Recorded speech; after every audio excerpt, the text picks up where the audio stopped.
Hey everybody, it's me, ShandrahFaith, and here for another pick a card. Today's pick a card is Mercury Retrograde check-in. So this is a timeless reading, but when I'm filming this, it is going to be the 29th of May is when we're gonna be hitting up that Mercury retrograde, and I think it goes all the way into almost the end of June. So that'll be fun. So your piles, we have pile 1, pile 2. Oh, sorry, let me start this over again. Pile 1, the green thistle. Pile 2, the yellow rose. Pile 3, the pink rose, and pile 4, the metal flower. So go ahead, pick your pile, and I will see you there. Bye-bye. Hey everybody, and welcome back to Reading Rainbow's Divination. Or if this is your first time, then hello, I am ShandrahFaith, and this is Reading Rainbow's Divination, where I read to you from the tarot tiny books. Okay, I am feeling this blood moon that just happened. I watched the Griffith Observatory live feed of the moon, and it was beautiful, and I got to watch the sunrise over LA, even though I'm here in Denver, Colorado. So let's get ready. At the time I'm filming this, we're about 3 days before retrograde. This is a timeless reading, so come back to it anytime you want when it is retrograde. I am an avid pick a card viewer like you all out there, and videos, the algorithm, or whatever the spirits are doing with those algorithms. I don't know what goes inside, what's going on in that computer of mine, the tiny computer in my phone. Anywho, yeah.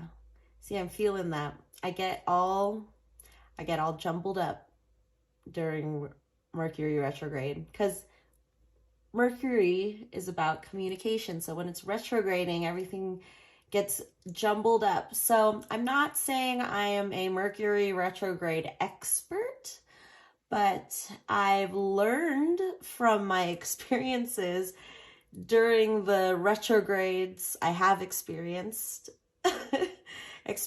my experiences. So, and I have the cards to help me along to to guide you on your journey through the next couple weeks of Mercury retrograde. And I'm sure all of you guys can do some self-research, as Shawnetta says. She's one of my favorite readers. So yeah, do some research. That's the best way to figure out about Mercury retrograde. What info calls to you? It's like information that you find on the internet is like having a crystal pick you. The information will pick you too. It'll find you. That's what's happened to me. So don't worry about trying to watch the news 24 hours a day. Let the news find you. Alrighty. Oh my gosh, that was a long intro. I'm sorry. I feel all chatty, and I keep getting flashes of the blood moon. Like, I saw it super detailed, so it's like really red. It looks like a blood orange. If you guys have seen those, it looked like a blood orange. Bloody, bloody, bloody, bloody moon. But it was also the flower moon, which I like too. So it was like blood flower moon. A flower with blood in it. Oh, what the things we can imagine. All right. So for your main reading, we're going to start with Star Spinner Tarot, which I've been loving reading myself over and over. I've like, I don't know if you can see that, but I've just like worn out the spine a little bit. But this is great because I'm still dabbling with reversals, and I think this has great reversal explanations and upright explanations. So yeah, that's what we're going to be reading in from our main reading. Oh my Lord, I need to go get my drinky poo because mouth's going to get dry. And I know for me, Mercury retrograde has like a before and after effect. So the week before Mercury retrograde, and this feels like it's going to be an intense one because this last week was really like, whoa, I can see the like wheels turning, gearing up for this retrograde. But the funny thing is, you just can't predict what it is that's going to happen or what's going to be miscommunicated. Can't predict that. And that's the fun and joy. It's like a haunted house, kind of scary, but fun, and you get out of it in the end. Most of us. I don't know if anyone has entered a haunted house ride and never come out alive. Comment down below.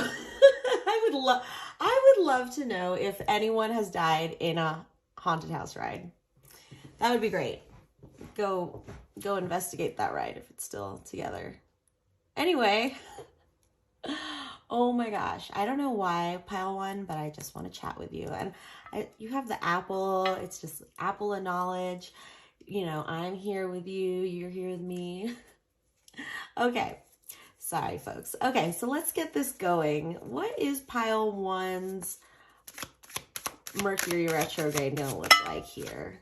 All right, we got the Queen of Swords in reverse, the Sun in reverse, the Page of Coins in reverse. Very positive cards in reverse. So you have some blocked energy of intense power that once you flip that over, you're going to be like, yes. So yeah, Mercury retrograde's about that, flipping the cards over, turning things around, seeing where you need to change, where you need to take a detour or take a different path.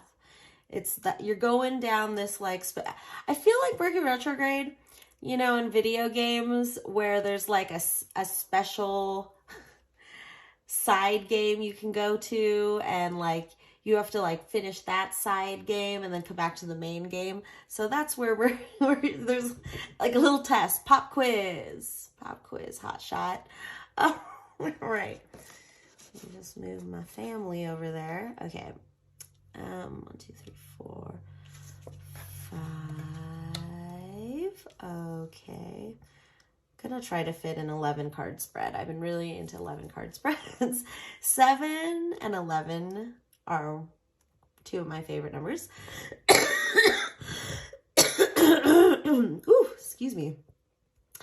And so I'm working mostly, I would do 7 card spreads, but I'm gonna do 11. See where I can put the overall energy. Oh, look at that Emperor. Look at all that strong energy reversed. So I feel like it's like a little seedling trying to come out, but it has to push through the dirt, push through the shit. The med. Okay. Woo! Ooh, ooh, the Knight of Swords reversed. So powerful. So powerful. So reversed. Okay. So what do we got here? We've got the King of Swords and the Two of Swords. Swords, swords, swords. Thoughts, words and thoughts. Okay, and your overall energy. Wow, more big energy reversed. King of Chalices, King of Cups in reverse. Rawr, yeah. You need to turn that dragon upside down, pile number 1. Okie doke. So let's read about your overall energy, which is the King of Cups reverse. So his cup is tipped over. That's not how you hold a cup. Okay.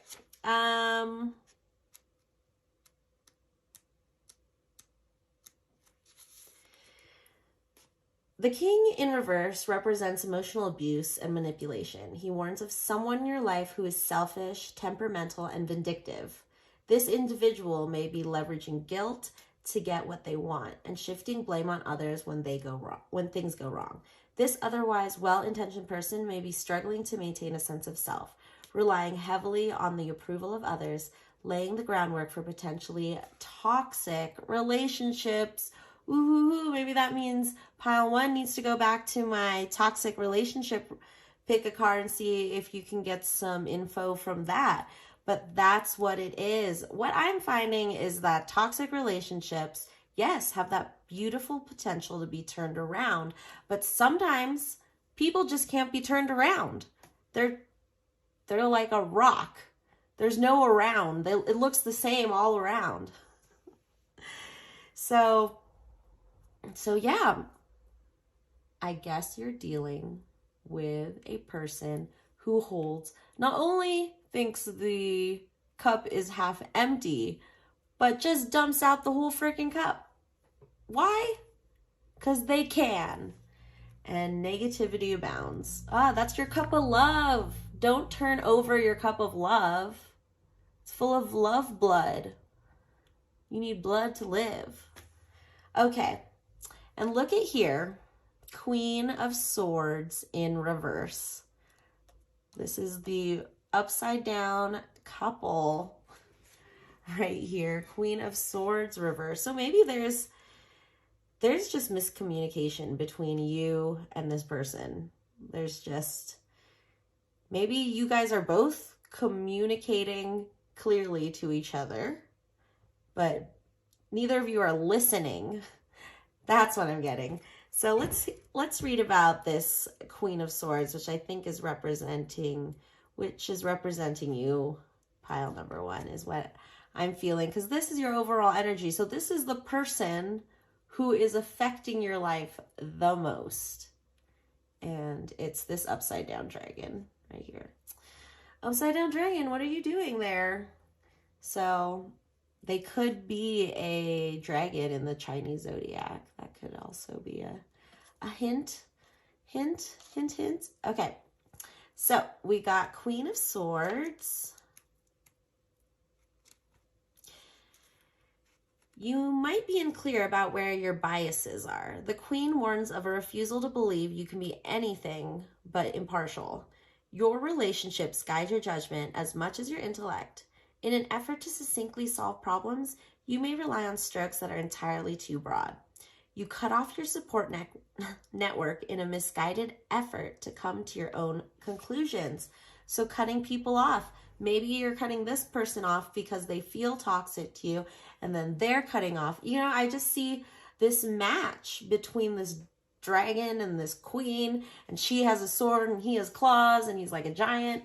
So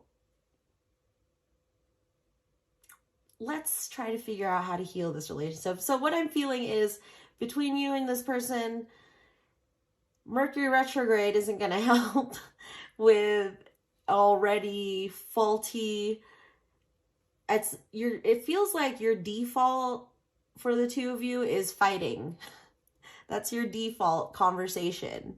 So Mercury retrograde is going to throw more arguments at you guys.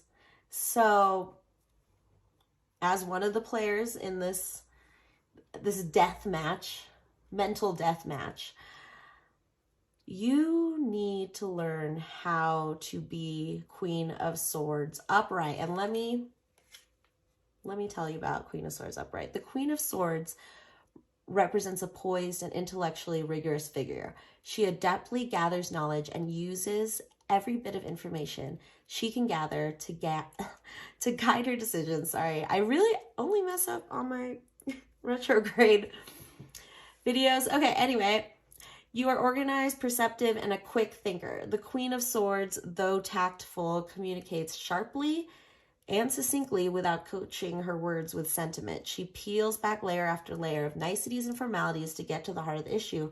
Honesty can be brutal, but there's much to be said for a quick, clean cut. So this reversal also could mean that you're not telling the truth. And it could just be a reaction, since this person's reversed too. They could not be telling the truth. So we're hiding our swords right now. But towards the end right here, we have the Lovers upright and the Two of Swords upright. So when I'm feeling this progression, like you're going through all this topsy-turvy stuff, and then towards the end of retrograde, you two are like, okay. It's like you guys had this battle, and then like halfway through the battle, you were like, oh, maybe we should stop fighting and like, let's figure things out. And then boom, you're back on track. So that sounds nice. So under the Queen of Wands is the Devil. I was like, what is that? I'm so used to the regular tarot, but here's the Devil. He kind of looks like Cupid to me. I feel like this is the most adorable devil card I've ever seen. It's like, oh, even those like ladies chained up look really cute. It looks like a club I would go to. Okay, so the Devil.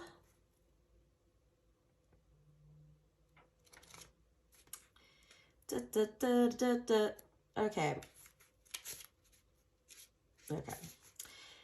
Your penchant for self-restraint and discipline has become stifling. Though you are dutiful and responsible, you have denied yourself joy and satisfaction in your day-to-day living. When good behavior is its own reward, it might be difficult to find motivation. It may also be that your pursuit of pleasure has taken a turn for the worse, and what began as a momentary release has developed into a bad habit. Ooh, I'm getting from that is that your bad habit was not telling the truth and not listening. So that also means cutting people off. See, the Queen of Swords, when she's reversed, she just hacks away at everything. Just like, oh, no, I don't want to hear you talk. I don't want to hear you, off with your head, blah, blah, blah. When she's upright, she doesn't even have a sword in this. She has a snake. Oh my God, I love snakes. That's so cool. Albino snake. Yeah. When she's upright, her sword is used only to make the cleanest cut. You know, so the rest of the time, instead of hacking away at everyone, she's listening. She's not cutting anyone's head off. She lets them speak. Because if you cut someone's head off, they can't tell you anything.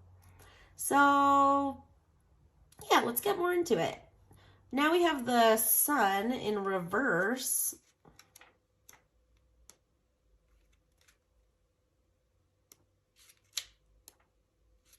And this is very powerful. These major arcanas, making a little L, and the Page in the Night. It's great, strong, strong energies. Strong, bold energies is what I'm feeling in this situationship. So, yeah, I love the Sun. The Sun's one of my favorite cards. Here comes the sun. Do, do, do, do. Here comes the sun. All right, that was my waiting music.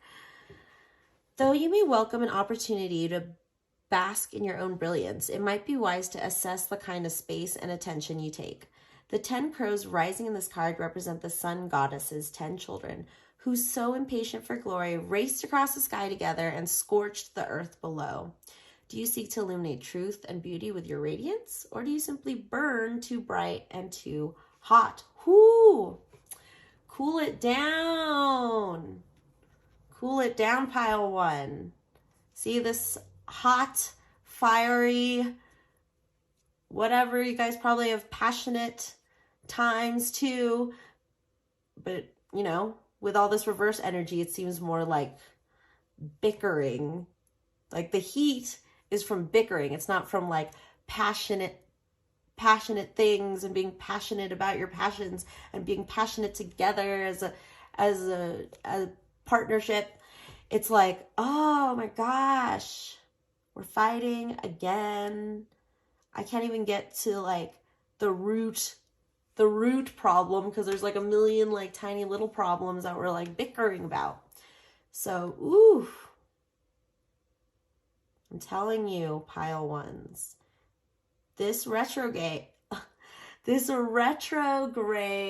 is gonna be intense. The supermoon has highlighted that when I was watching the live feed of the supermoon. The cops came and raided my neighbor's apartment this morning and arrested him. Like, what? Whoa. But yeah, crime rates are up when there's a big moon. Not a big moon, a full moon. But it was also big, and it was also red. It was really creepy at times when it was red. I was just like, whoa. And then when the eclipse happened, so then when the moon was gone, it was kind of scary, and I was kind of feeling probably what people felt like thousands of years ago when they didn't know what the heck was happening. They're like, oh, is it gonna come back? Where did our moon go? And then it's back. And you just feel so grateful that the moon came back. Like, wouldn't we all be freaked out if one day the moon was missing? And I think that would just fuck up our orbit. So, and everything. Carmen Sandiego stole it. That's what happened. That would suck. So yeah, it's just this fiery energy that is moving in the not in the right direction. So again, the best way to cool those fire jets is to stop spitting the fire and listen. When I think of listening, I think of like a babbling brook, or just like water flowing, and you have to be quiet to hear it. So yeah, or treat it like you're in the movie theater and you don't want anyone to yell at you for talking through the movie. Okie dokie. So then we have the Emperor in reverse.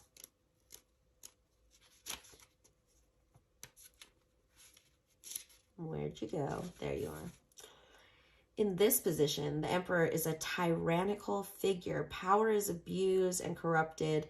Institutions are rigid, unmoving, and unfair. The tallest fortress walls are only a veneer, and they will crumble under the slightest scrutiny. Beware of those who feel entitled to your loyalty, your labor, and your livelihood. Likewise, be careful not to overstep your sense of authority. Look at this. It's another couple again. Actually, yeah. What? Reverse couple. This like sun goddess and this emperor. Very strong energies. And then we have, I think, yeah, look at that. Then we have the devil and the Queen of Swords, who are also very powerful, but in reverse, they're evil. Ooh. Ooh. This is Ghosty now. He's become a little staple in the divination readings, because I kept talking about ghosting and all right, anyway, now we got the Page of Coins and the Knight of Coins. And that is my husband playing piano, if anyone is wondering what that sound is. I don't know if you can hear it. So then we have the Page of Wands in reverse. You got so much reversals. So much to work on. It's good. It's a good thing. But look, the end, you got it all. It's up. It's all the way up. Let's go in there. So, but you got to work through this. You're in a feisty relationship with someone. It's feisty. Okay, so the Page of Coins reversed. Reversed, the page suggests that you're getting in your own way. Oops. You set unrealistic goals and neglect to learn the basics of your job. You might be inexperienced but haughty, refusing to do any task you deem beneath you. This will impede your growth and ultimately diminish your chances at finding success in your chosen path. Seek guidance and learn from the parts of your work that seem unglamorous. Ooh. What I'm getting from the word work is healing work. It is not beautiful work. Healing, the word healing sounds beautiful and like, you know, you can be like Snow White and like live in a glass coffin and just like, I am healing. Well, oh, I will be done. And like when the timer goes off. No, that's not how you heal.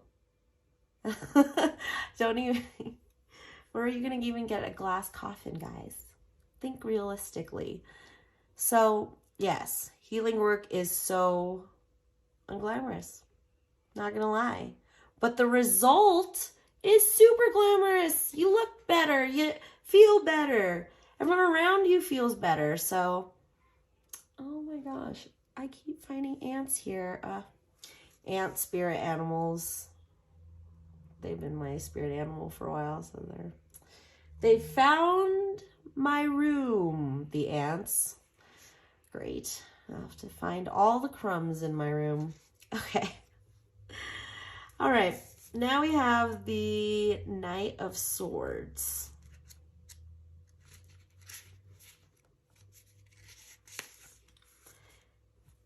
In the reverse position, the Knight of Swords is obsessive and singular in the pursuit of knowledge. You might be prone to impatience, seeking knowledge for the sake of knowledge. There is little application, even less ethical consideration in your endeavors. You may irresponsibly believe that knowledge and information are neutral forces. The Knight does not share or communicate their knowledge, preferring to hoard it and lord it over others. Wow. See, look at this. These are like couples. All of these people right here. And this is definitely you, and this is definitely some other person. Our dragon person over here is underneath you. So you guys are totally paralleling each other, mirroring each other. So if you are in a relationship together, you need to work on your listening and your communication. And learn more about Mercury Retrograde if you don't really know how it works, because then you can figure out how to make your whole dynamic with this person. I don't know what relationship you have with them. Could be family, could be a friend, could be a lover, could be a brother. I said family. So yeah, but you're gonna turn it around. Let's see how it feels to be turned around. So 5 of coin.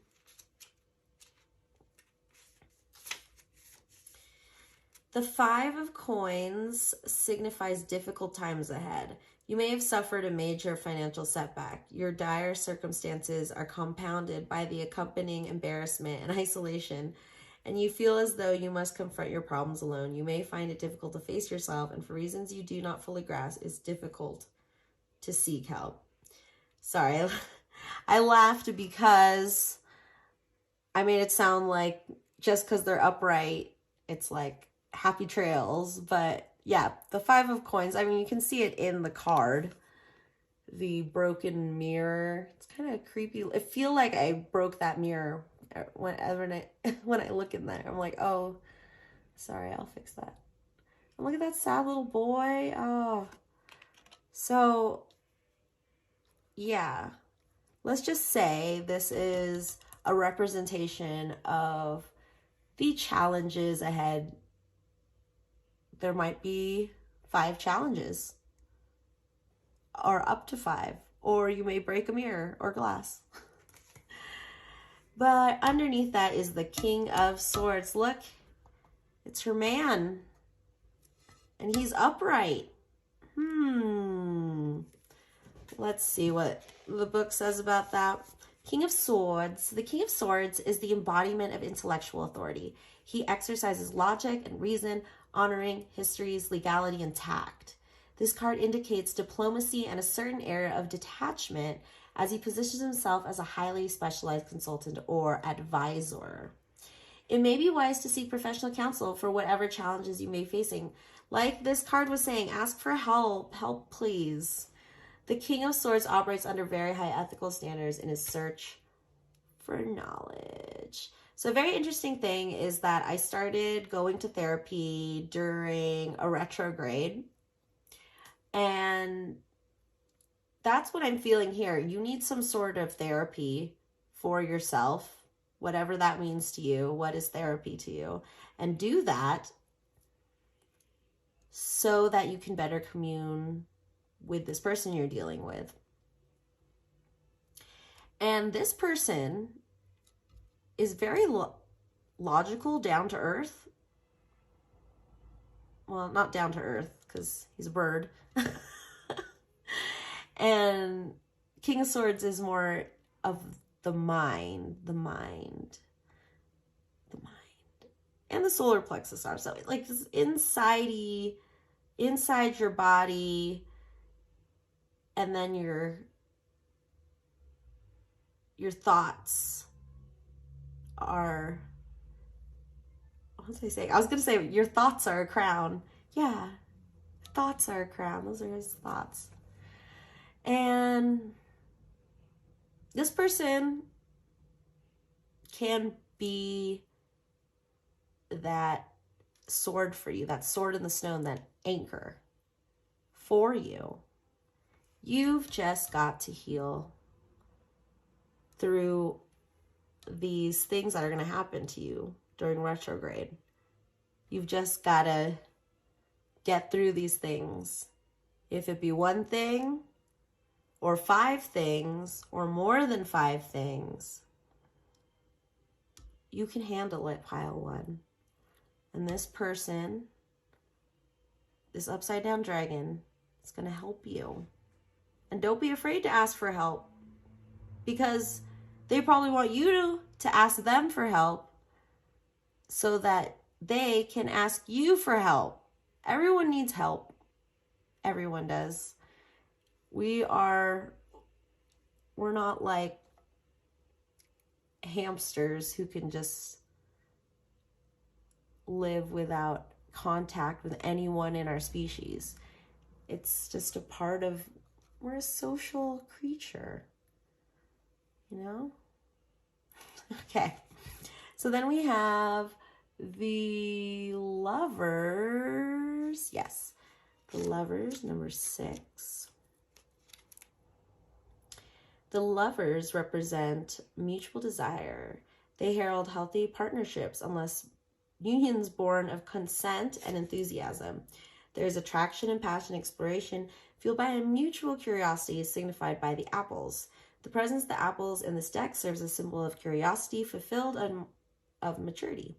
The relationship feels like paradise, and all parties seem to be getting what they want and need. A healthy balance is struck between desire and promise, wishing and fulfillment. So look at that. You guys come together. And through your hardship, as long as you're listening and open. Then we have the Two of Swords.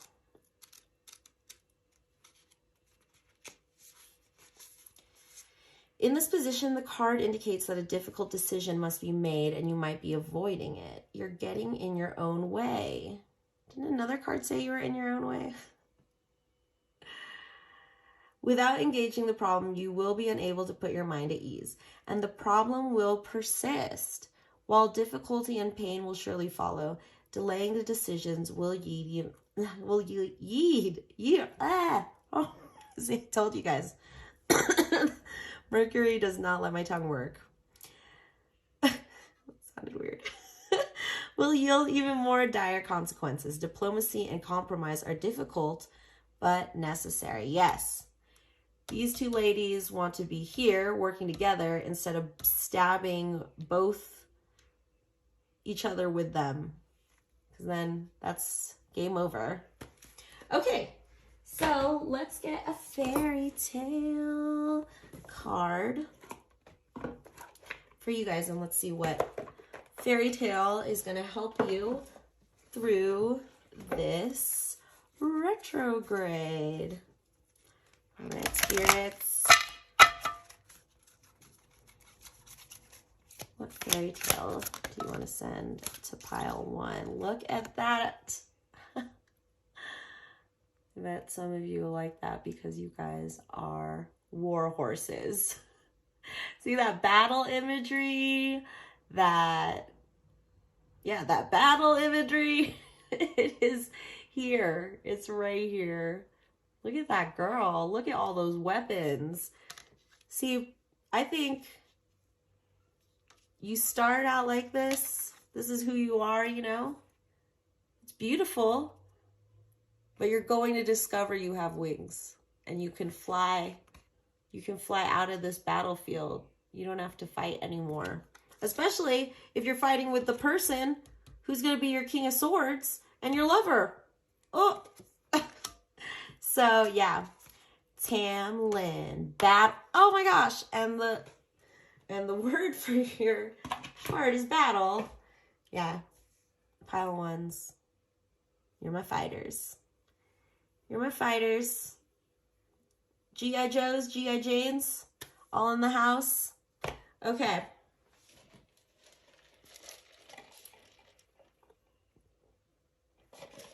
Sorry. I got really carried away with that card. Okay.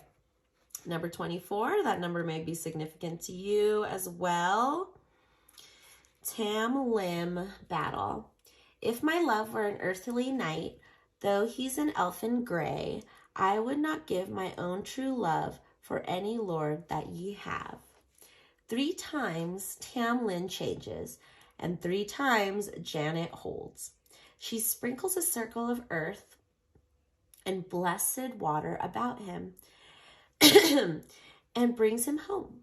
The tale of Tamlin is Scottish, and no one creates heroines like the Scots.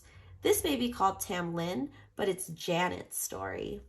It's a story of initiation, change, transformation, and reckoning, and freedom after imprisonment. The strong, fierce will of the heroine frees the man held captive by the fairy queen. Even though he's forced to change and change and change, and Janet must hold fast, not letting him go, until at last he turns into hot coals.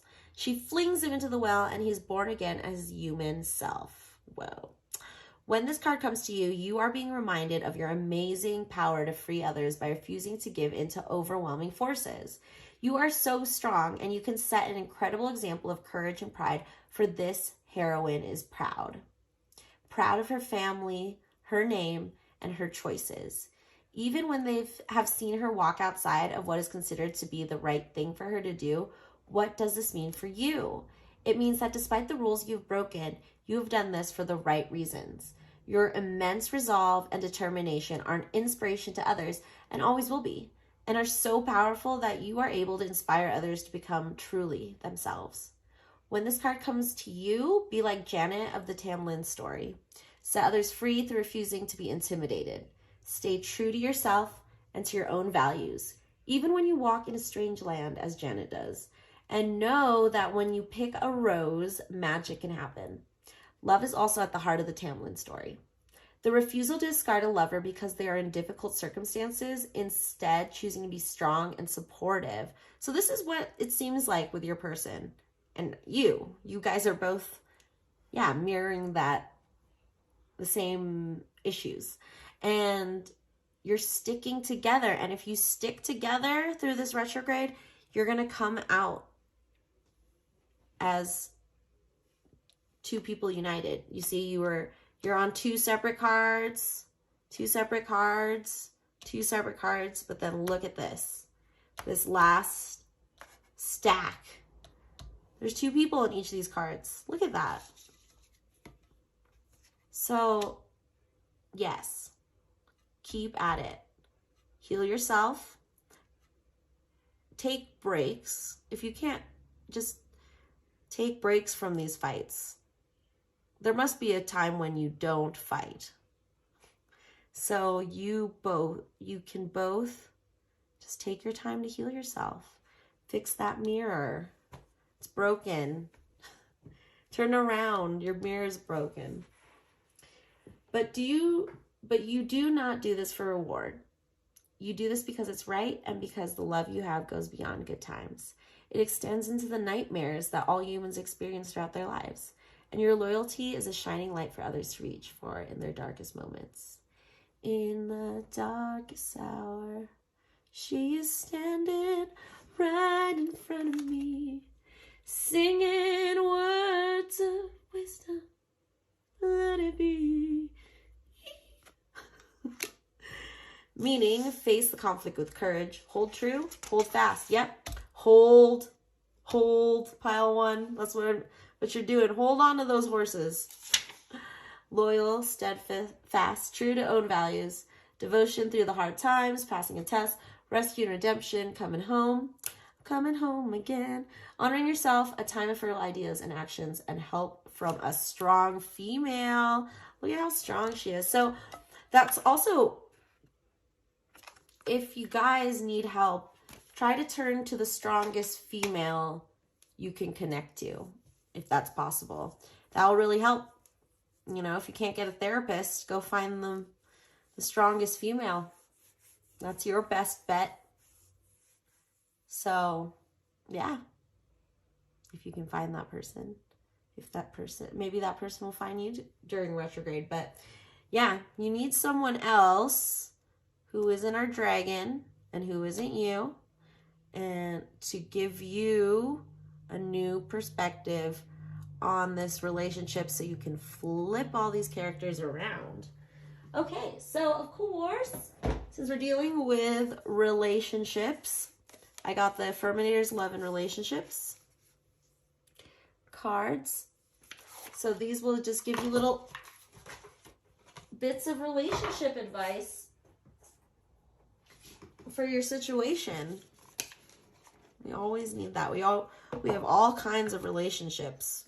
With plants, with animals, with our food, with family, friends, strangers. So, yeah. Let's see. What advice do we have for pile one? Spirits. Wait and see. Look at that patience. We need some patience. Wait and see. Wait and see. Okay. We got loyalty. Hello. Where did that come from? From this card. She was all loyal, no matter how much Tamlin changed. She was still loyal to him and knew he would finally be the dude the best dude he could be. But she just had to wait and see. Vulnerability. All right, let's get one more. I think I can fit it in here. Can we get one more, please, spirits? One more card. One more card. Oh, that's a lot of cards. One more card. One more card. Oh, no. Okay. Sometimes there's like a pause thinking button. Thinking spinning wheel of death going on. Whoa. Oh my gosh. I don't even know what's going on. Oh, here we go. Okay. Acceptance. Yes. Loyalty and acceptance are a big thing for you, pile one, because when you have loyalty and acceptance for the other person, it's no longer a battle. You're working together. Wait and see. Thoughts love to wander into assumptions and race ahead to the future. But if you told them to cool their jets and chill a sec, today you get to put your mental chatter on pause, to take a breath and simply wait and see how things play out before you let your mind run a marathon of imagined scenarios. Wait, and you'll see that waiting and seeing was a lot more productive than wondering, worrying. Insert audible sigh of relief here. Loyalty. I'm there for the people I care about in whatever way they need me. Ride to the airport? No problem. Bail you out of jail? You bet. Go see your band again? Maybe. The point is, when I stand with them, I know I'm part of something special. And to be honest, it doesn't suck to look around and remember they're standing with me too. Tree solidarity. Vulnerability. I allow myself to talk about my feelings. Yes. Talk. Talk about your feelings and listen. Without fear of external judgment or internal drama. When I express my feelings, a couple of funny things happen. I feel like a kindergartner. And 2, everything gets lighter, easier, and filled with the comforting glow of honesty.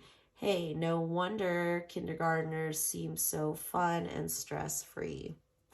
When I get to know new people, I accept their actual traits, rather than the ones I project on them. Same goes for non-new people. I already know. Acceptance is the delicate art that reminds us everyone is their own unique self, and we can't expect them to ever be anything but. Man, how do those snowflakes do it? Whoa, snowflakes. Okay. So yeah, if you're open to this person and you accept them for who they are, you'll slowly chip away at this war that's going on with you guys, because it's better to love than to be at war. Just saying. Okay, so let's get some divination blocks. Whoa, there's a stamp in there. Okay. We have a T, an I, an R, a 1, a V, and then we have the lovely dove of peace, the seashell, oh, I forgot the 7, and a goldfish. So this is about you guys hiding from your true, expressing your true emotions. So hiding from that vulnerability. So we got to open up. And this is the dove of peace, yo. Battle warriors, dragon and queen of swords. Hello, look at this. The dove of peace has come in. Retrograde has spun and thrown you a dove of peace. So work on that. And then finally we have the goldfish. And what I get from this is connects to how fishes have very short memory spans. And this is about letting go of grudges. Like you did have like a 3-minute attention span or memory, I don't remember.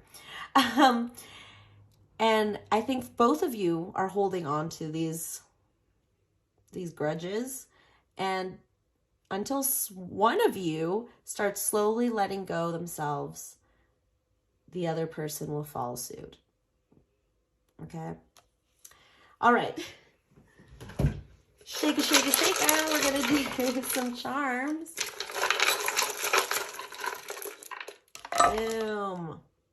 Wow, more nautical themed things. Are you guys sailors? Yachters?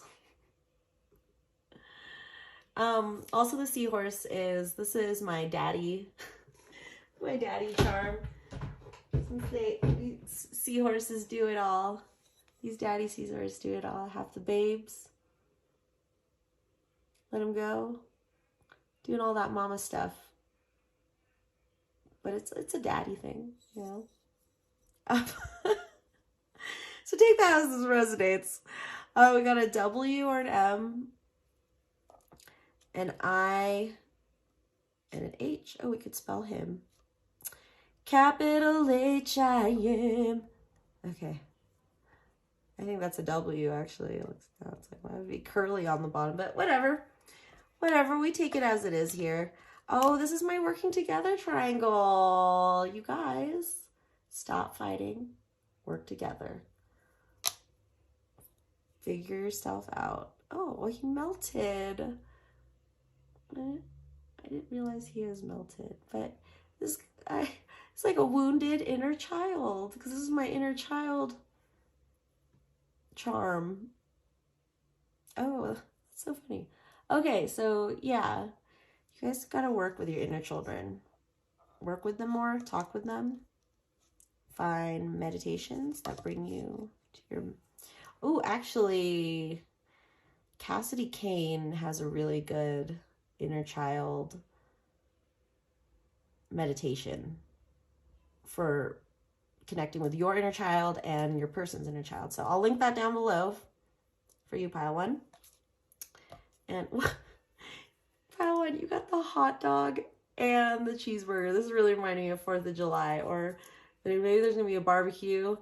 That's significant, you guys, but I've never gotten both of these. Like, did you order this, Pile One? Okay, I think that's it. All right, thank you so much, Pile One. And please like and subscribe below so you can help my channel grow. And until next time, bye-bye. Hey everybody, it's me, ShandrahFaith, with another pick a card reading for you, and you are Pile 2. Hello, Pile 2. Let me see the 2. I don't know. Pile 2, and you chose the yellow rose, and we are asking Spirit to guide you for some guidance. Whoa, see, I was telling Pile 1, I'm like, every time I do my readings during a retrograde, my mouth doesn't work. So excuse me if I do not sound very coherent. So yeah, let's see what's going on for your retrograde, Pile number 2. We are going to be reading from the Star Spinner Tarot. And here we go. Pile 2. What's going on for their retrograde? What's going on with their retrograde?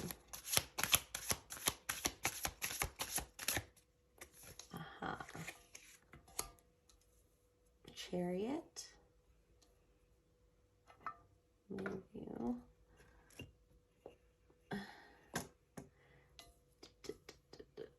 Chariot. Ace of Cups. Oh. 7 of Cups. Got some cups in there. The... what else?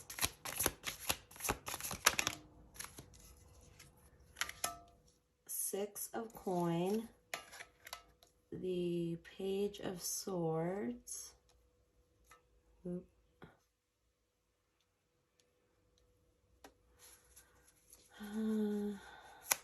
clarify the Chariot, please. Four of Coins,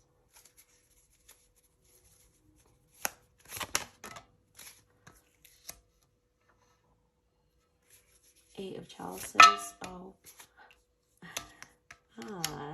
10 of Pentacles, reversed, 2 of Wands, and then the 9 of Wands. Hi, Zowie. Look at the colors in your spread. Ah, but you, Pile 2, have the overall energy of the Queen of Cups. The Queen of Love, as Ramblin' Mike says. Or the Queen of Love, here with her little boat and all her whales, and she's just so calm in her ocean of emotion. That's great. You guys got to be calm. It's better to be the ocean in the storm. So you can just flow with it. Okay, so let's read about this lady, the Queen of Chalices. The Queen of Chalices embodies compassion, emotional stability, and fair judgment. Work toward emotional well-being instead of abstractly explaining away all your problems. Sometimes listening ear and a patient friend is required where rationality fails to yield resolutions. The Queen also indicates creativity and imagination and finding avenues for self-expression. Okay, avenues of self-expression. That's a good Mercury retrograde activity.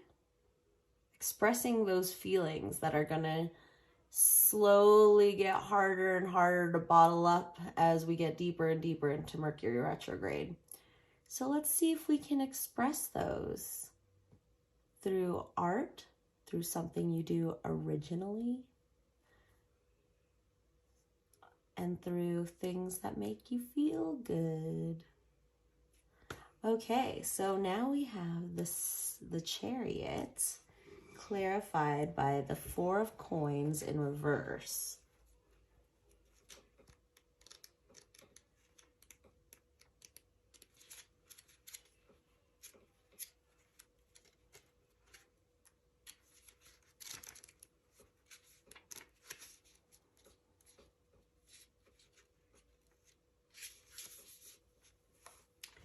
The Chariot is a card of steady progression and clear goals. It represents healthy motivation, willpower, and practical application of wisdom. The Chariot represents certainty. There is a definitive sense of direction that propels the journey. Challenges are considered, addressed, and overcome. The black and white cats indicate duality, and they look in two different directions. The Chariot has no reins and is propelled by force of will. Then we have the Four of Coins reversed. Your relationship with money is unstable. The reversed Four of Coins points to a pattern of fiscal irresponsibility that you have not fully examined. You have not yet built a reliable foundation for yourself, yet you may be putting your resources into frivolous things that may not feel altogether satisfying in the long run. So what you're doing here is that what I'm kind of doing with these Mercury retrograde readings is this is the start of retrograde and we're moving to the end of retrograde. So since your overall energy is the Queen of Cups, the overall theme of your retrograde is emotions.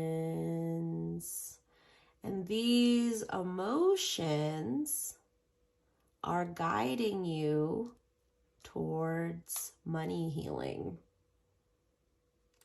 Maybe saying the word money makes you triggered or gives you tingly feelings in your arm like I'm getting right now because I don't like the word money. Money, oh, stop saying it. Stop saying it, Chandra. So, or you could just be in a financial bind right now, and Mercury retrograde doesn't help that. It just kind of muddles everything up, and you're just like, oh, I don't want to deal with money anymore. I'm done. I'm going to go live in the woods. But most of us can't just do that. So why don't we work on our emotions so that we can turn into this lady who puts her money where her mouth is and coins are falling out of her mouth. And look at this, you have potential for big winning the jackpot, but not winning it, but achieving it, you know, not through luck, but like winning an Olympic medal. You train and you win the game, and then you get the gold coin. 10 of them. So now let's read about the Ace of Cups in reverse.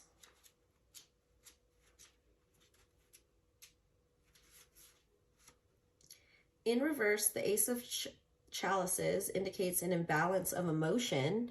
You're either utterly overwhelmed or deeply repressing your feelings. The card encourages you an examination of unaddressed feelings in times of emotional tumult.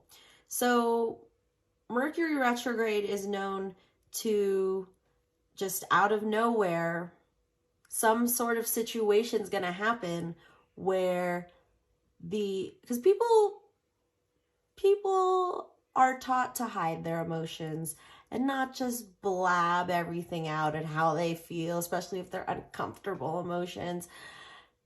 But Mercury retrograde has a way of those emotions that we've been bottling up.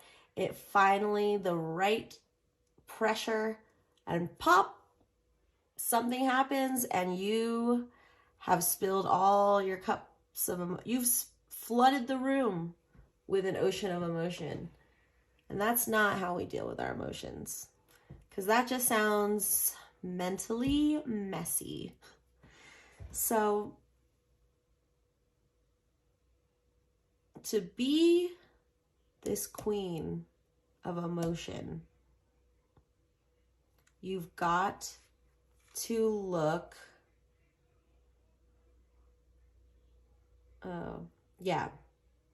at what feelings you're repressing. This is repression here. Pile number 2. You are repressing something and it's making you feel like this. Naked, alone on a rock, looking at this castle, but not moving. What is that? Let's read about that.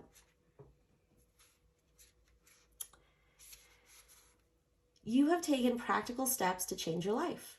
Though your circumstances are challenging, you're prepared to meet any incoming obstacles. You are determined to take yourself away from a bad situation and toward the life you want for yourself.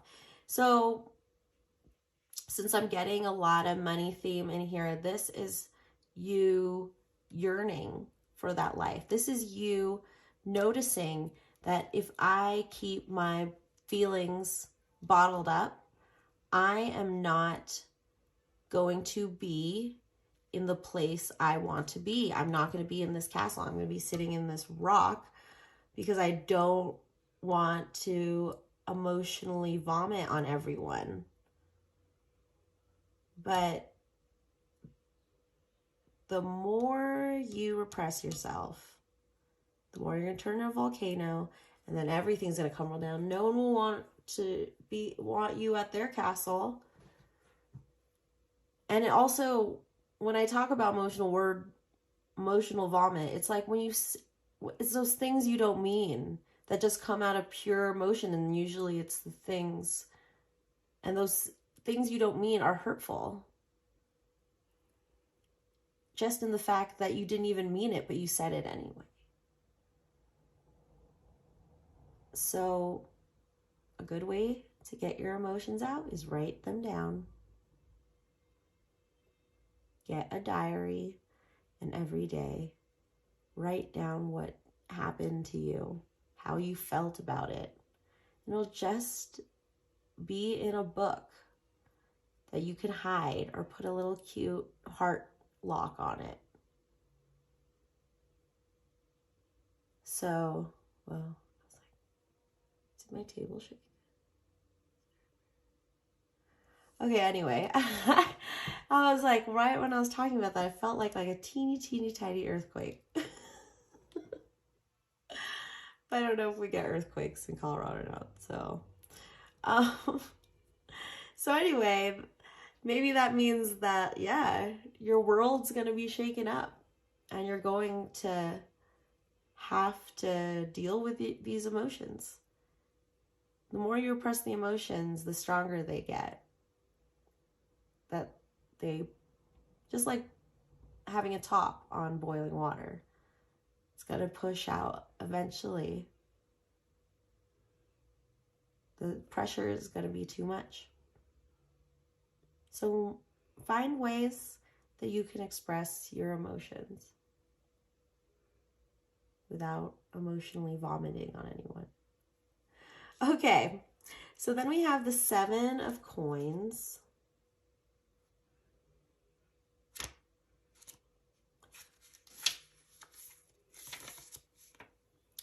You are at a point where you want to make long-term investments.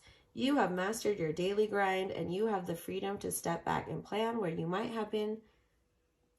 best invest your resources. The 7 of Coins encourages you to look at the bigger picture and spend time cultivating your resources responsibly. Wow. Yeah. Resources responsibly. Being responsible with your resources. How do I do that?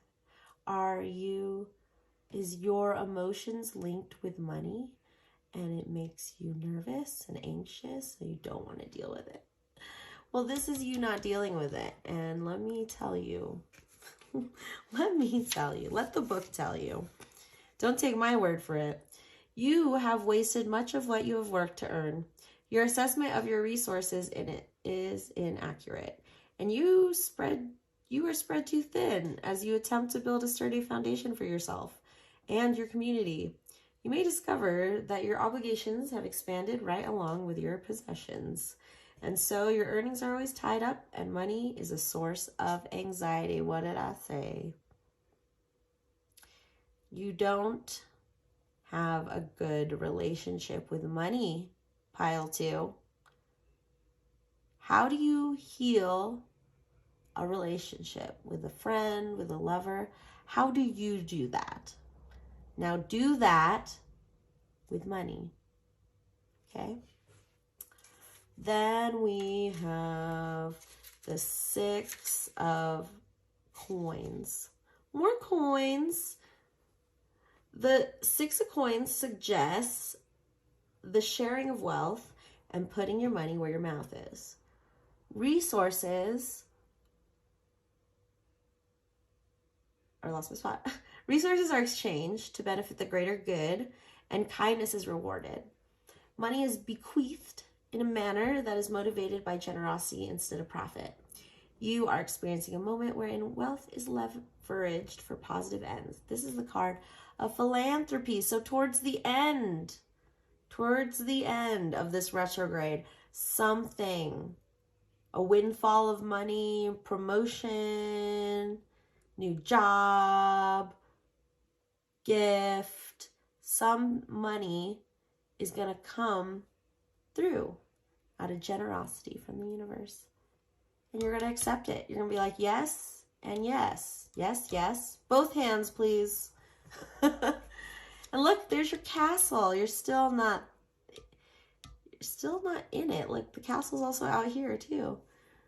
It's just like your castle's there. You can see it, but you can't buy it yet. Can't own that castle yet. You don't have enough coin. Okie doke. So then we have the 2 of Wands, where we say yes, yes to the wands. Yes, yes, yes, yes, yes.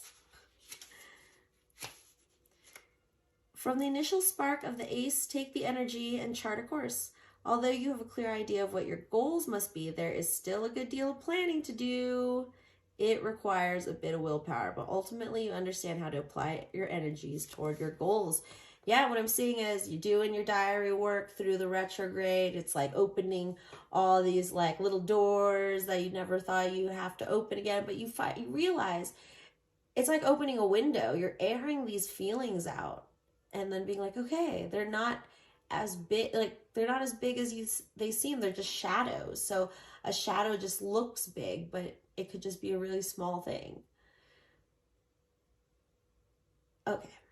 Now we have the Page of Wands and the Page of Swords. All right, here we go. Here we go. I feel like you went on a little journey. You went on a like chariot ride through the retrograde, and now you're here. You're like a little student. You're a little student looking for that dream, that butterfly, that transformation.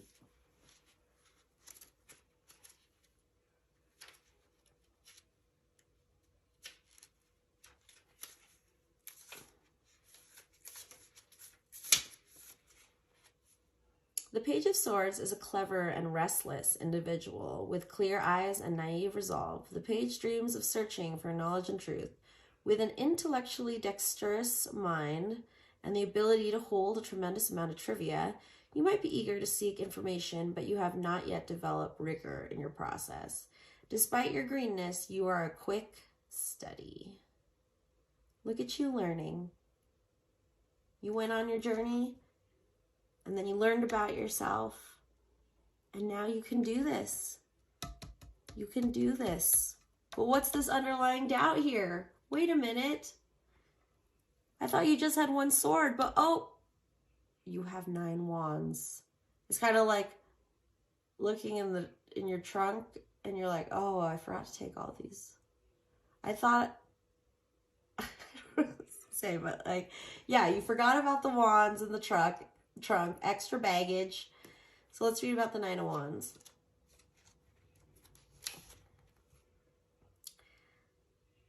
The 9 of Wands represents resilience in the face of weariness. You have been working your way towards your goals for a very long time, and fatigue is setting in. Oh, difficult lessons have been learned, and you continue down your path, unhindered, dutifully moving forward through sheer force of will.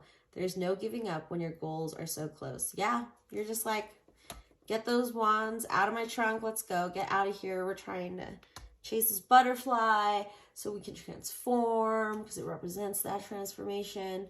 And we just gonna go. But learn about your relationship with money. Pile 2. Okay. Wow. Where is that next thing? Oh yeah. So the next book we're gonna read from is the Fairy Tale Oracle. So let's see what fairy tale is guiding you through this retrograde, pile 2. Shall we? Shall we, please? Okay. Here we go. Sleeping Beauty. Wow. It's a very nice picture. Love these flowers. Okay. Sleeping Beauty, 32, might be significant to you.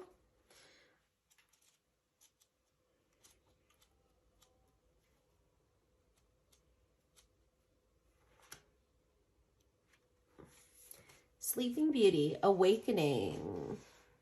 Ready to wake up and catch that butterfly.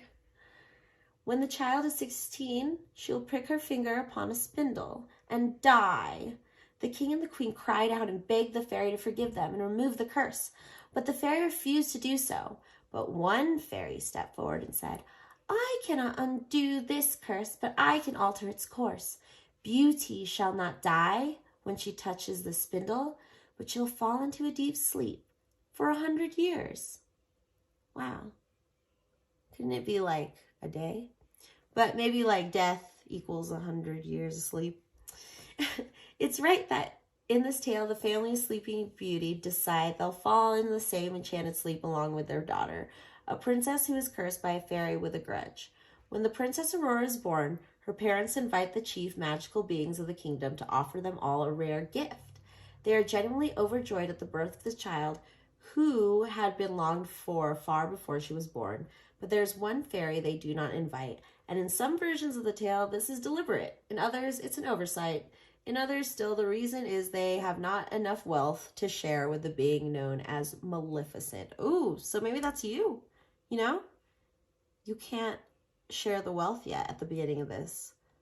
But as you get balance, emotion, relationship to money, boom, you're going to get there. While the offended fairy's payback to the family's slight is to curse Aurora to die when she pricks her finger upon a needle from a spinning wheel. A late arriving fairy can soften the blow with her blessing, that Aurora will simply fall into a deep sleep, which she can only be awakened from by the kiss of a lover whose heart is true. Instead of raising Aurora with this knowledge, the family endanger her even more by keeping the prophecy from her, and if it is this ignorance that must most endangers her, which gives the curse its opportunity to take hold. When this card comes to you, you'll learn that someone has tried to protect you from harsh truth by keeping information that is vital for you. So for some of you, maybe you grew up where money wasn't really talked about, or it was just a sore subject. So you didn't really know how to have a conversation with money. Money wasn't supposed to be talked about. When this card comes to you, you'll learn that someone has tried to protect you from a harsh truth. There is no escape from the dilemma you inherited, but you'll be able in time to find a way through the challenge, and you will not be alone. And you will never be abandoned. You'll be awakened to the truth, and when you wake up, so will all others around you who wish to protect you, but in truth only made you more vulnerable. The curse shall be broken, time will lead to an awakening, and the forest protects you. The sins of the parents, inherited guilt, generational patterns activated, ignorance of consequences, willfully hiding the truth. Boop. Oh, hiding the truth. Isn't that true? Don't want to talk about money, so you hide that truth. What? I don't have enough money for this? Well, I'm gonna hide that fact for myself and buy it anyway, and all that kind of stuff. So awaken. Your relationship with money is asleep. You're both asleep. Wake yourself up and you can't escape your relationship with money. Not in this world society we have right now. So let's heal that relationship. So finally, we're going to read from the Affirmators, Love and Relationships. So we'll ask Spirit, well, how can we heal our relationship with money? Treating money as a thing that you can have a relationship with. So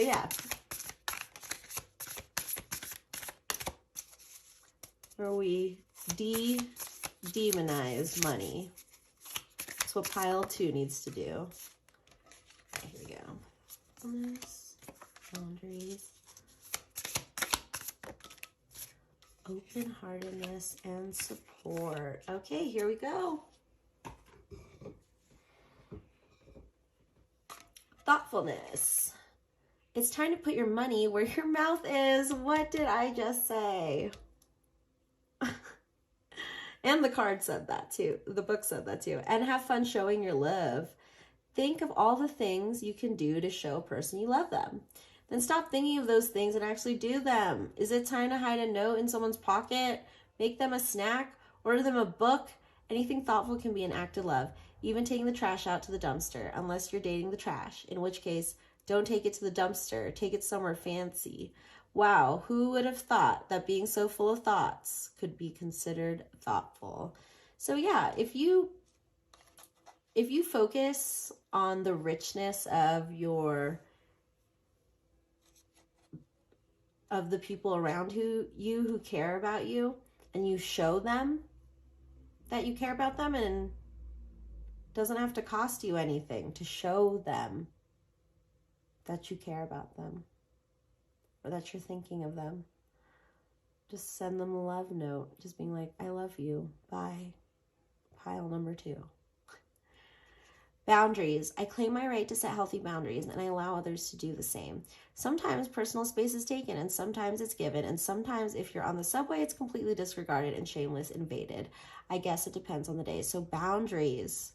If you have a troubled relationship with money, then your boundaries with money are weak or not there. So if people ask you for money, you give, or you spend your money frivolously. It's these boundaries that need to happen where you cut yourself off and be like, hey, this is the limit right here. We only have this many coins. if you run out of coins, it's not going to be very fun. Support. I look at the vast network of support in my life and I'm reminded of what a superpower it gives me. At any moment, I can call on an army of top-notch people who want the best for me, which means I'm basically invincible. Take that, loneliness. Run for the hills, boredom. I'm sorry. What did you say to me? Pervasive, all-consuming anxiety? Damn right you did. So yeah, find that support network by thinking of who you know that could be your support system. Show your appreciation. Maybe they can find a way to help you out of your situation. And just, again, the theme is put your money where your mouth is, which means don't just say you're going to get a job. Go get a job. Don't just say you're going to start a business. Start the business.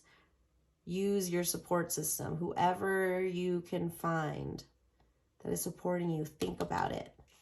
Open-hearted. I know that life and the people living in it can be an absolute bummer sometimes, but I promise not to let unhappy chapters make me jaded. If I let negative experiences turn me sour, then the jerks win. So I'll move on with an open and hopeful heart, if only because I hate losing to jerks.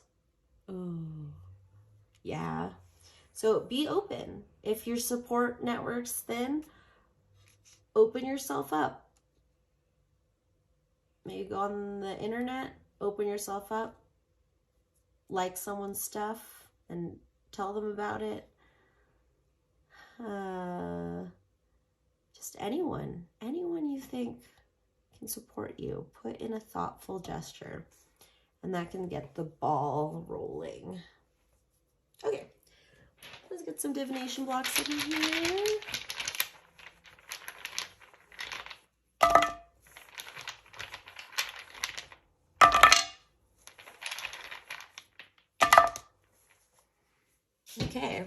Okay, for your two pictures, you got transportation, plane and a car.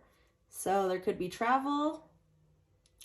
You could, for some of you, have car problems that you might have to work through, but travel is also tricky during retrograde. So research that, travel during retrograde, because it seems like you might be doing some of that. Okay, 5, 8, 4, and then I, D, B, I, V, 6 or a 9, and another B. Okay, so take those as they resonate, and then finally we're gonna get your charms.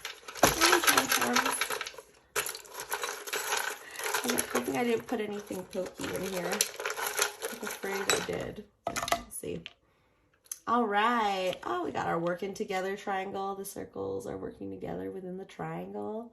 So what I'm getting from you guys is that money can be like, I feel like you don't, when someone asks you like, hey, think of money as a shape. What shape would you think? And you're just like, oh, this like weird squiggly thing with a million sides and blah. But it can work for you. You can simplify your financial issues. Find someone that will help you with that. Whoever comes to mind when I say that. Then we have it's an N. An N, magic N, a kazoo. Something about music, or something about calling attention to something. So there might be something like maybe you're trying to speak up for getting a raise, or just trying to change your financial situation. You need to blow that horn and put yourself out there. And the lobster too, who comes out during the moon. He gets out there, he gets out of the water, and it's the moon now. Pursue those financial dreams. Pile number 2. And finally, I love hanging with you. So again, think of the people that are going to support you and hang out with them. If not physically, you know, through messages, something, FaceTime, hang out. You cannot do this alone, pile 2. All right, that is all I have for you, pile 2. Please like and subscribe below so you can help my channel grow. And I will see you in the next reading. Bye. Hey everybody, pile number 3, and you chose the pink rose. And here is your Mercury Retrograde reading for the next upcoming retrograde. So this is a timeless reading, but at the time I'm reading this, it is going to be happening this Saturday, May 29th. So yeah, just preparing for those energies, and I may flub up my words, so that's also the energies. But usually the retrogrades affect me about a week before and a week after, just a little, like, I want to say umbra. Is that even the right thing? I was just watching the lunar eclipse yesterday, so I think it's umbra. I don't know, but it's just kind of like a week buffer for me with Mercury retrograde. Okay, so let's see, pile 3. What's going on with your Mercury retrograde? Here we go. Boom, bada boom, boom, boom.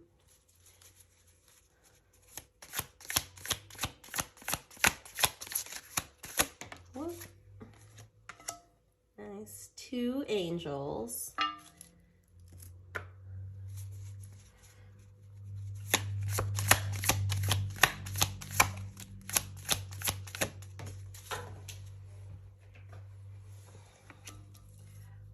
Swords in reverse.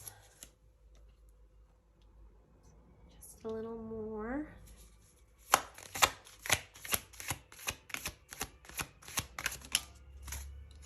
Three of chalices.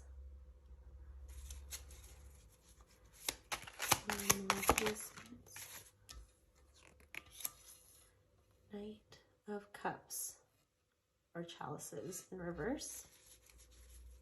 And let's clarify justice. The Knight of coins. Oh. 10 of wands. 4 of wands. Got 4 and 4. Reflecting each other.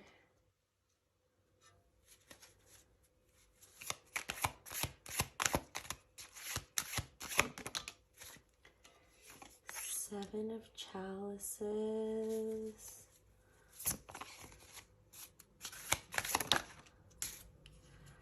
And there it is. I was thinking this would come out because it seems like someone from your past is going to come see ya, is what the general energy I'm getting for your Mercury retrograde. So someone may reach out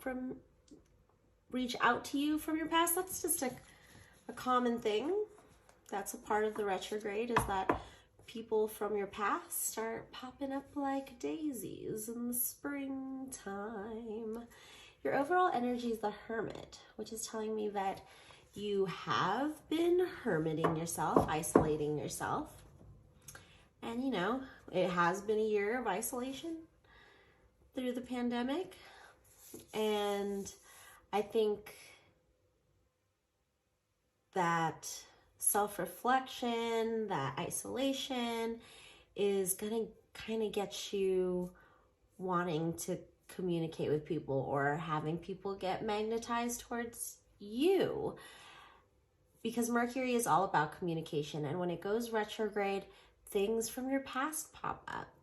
So So yeah, let's look into these cards. We're reading from the Star Spinner Tarot. And let's read about your overall energy, the Hermit. The Hermit is similar to the High Priestess, with an emphasis on seeking the truth. But the Hermit is most concerned with assessing everything that has happened to inform your place in the world. Perhaps difficult decisions were made, but you have largely made peace with the outcome. The Hermit represents a need for introspection and retreat. Sometimes it's difficult to be in the world, so it is necessary to step back and affirm yourself. The Hermit uses a sounding staff to gently alert those around you that you're moving through space. Giving you that space. So I think you took that space, and because you took that space, people are attracted to the space you made. But I think isolation and being a hermit is actually really good for our relationships. We've got to take a break from other people. It's really important for us to do that. It's very, very draining if you're always surrounded by people and never having time to be by yourself, all alone. And I think you took that, pile 3. So let's go into your reading. We have Justice reversed. Justice reversed is a reminder to ask when and how we are complicit in perpetuating injustice. What do you omit from your personal narrative to protect your comfort? What stake do you have in maintaining the status quo? You currently benefit from someone else's loss, and you must take steps to correct this. So a loss, for some of you, this is a breakup or I don't know what the word is for like friendship breakup, because I've had those before too. Friend breakup, just this like severing. I feel like I see this angel of justice, but it's using her sword to cut through relationships that no longer serve you. Then it's clarified by the Knight of Coins.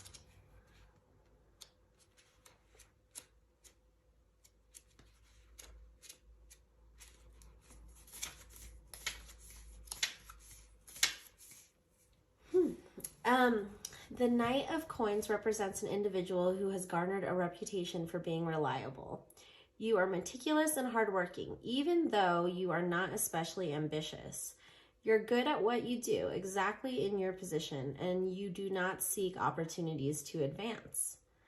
You value routine at the expense of growth, and you may be a little risk averse. So the whole cutting or having cut someone out of your life, you're feeling, a little, I like that phrase, risk averse. It's like, I don't want to cut anyone off anymore. I totally know the feeling where you're like, wow, I had to cut this person out of my life. I still feel like a jerk. But if I just, kept things going and having to live through, great differences, that would be even worse. So justice had to happen, and then look at this. Justice happens, then you heed the call. Heeding the call is the phrase for the Judgment card. And you see, he has the trumpet to get your attention. So let's see. And we got, oh, look at these. Look at all these 10s. 10, 10, 10, 20, 10. Yeah, maybe 2010 is significant. During Mercury Retrograde, it's a good idea to look at certain years that are popping up to you during that period and be like, oh, should I listen to music at that time, or read things you wrote from then, or look at pictures from then. There's something about this nostalgic, looking over your life,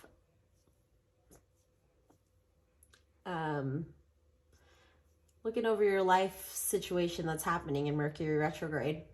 So you're looking in, turning the wheel back as it spins backwards, or looks like it spins backwards. Okay, so Judgment. Judgment represents strength of character. Your journey has been long and difficult, and you have risen to the occasion at every challenge. You're ready to look back on your journey and assess your triumphs and failures. Judgment heralds a spiritual awakening. As one part of your journey comes to a close, a higher purpose calls to you. Heed that call. Ooh, that's what I'm saying. That's what I said. So, as one part of your journey comes to a close, you cut that out, cut that cord. A higher purpose calls to you, pile 3. And what is that? What is under here is the 10 of Wands, which I think totally goes with this as well.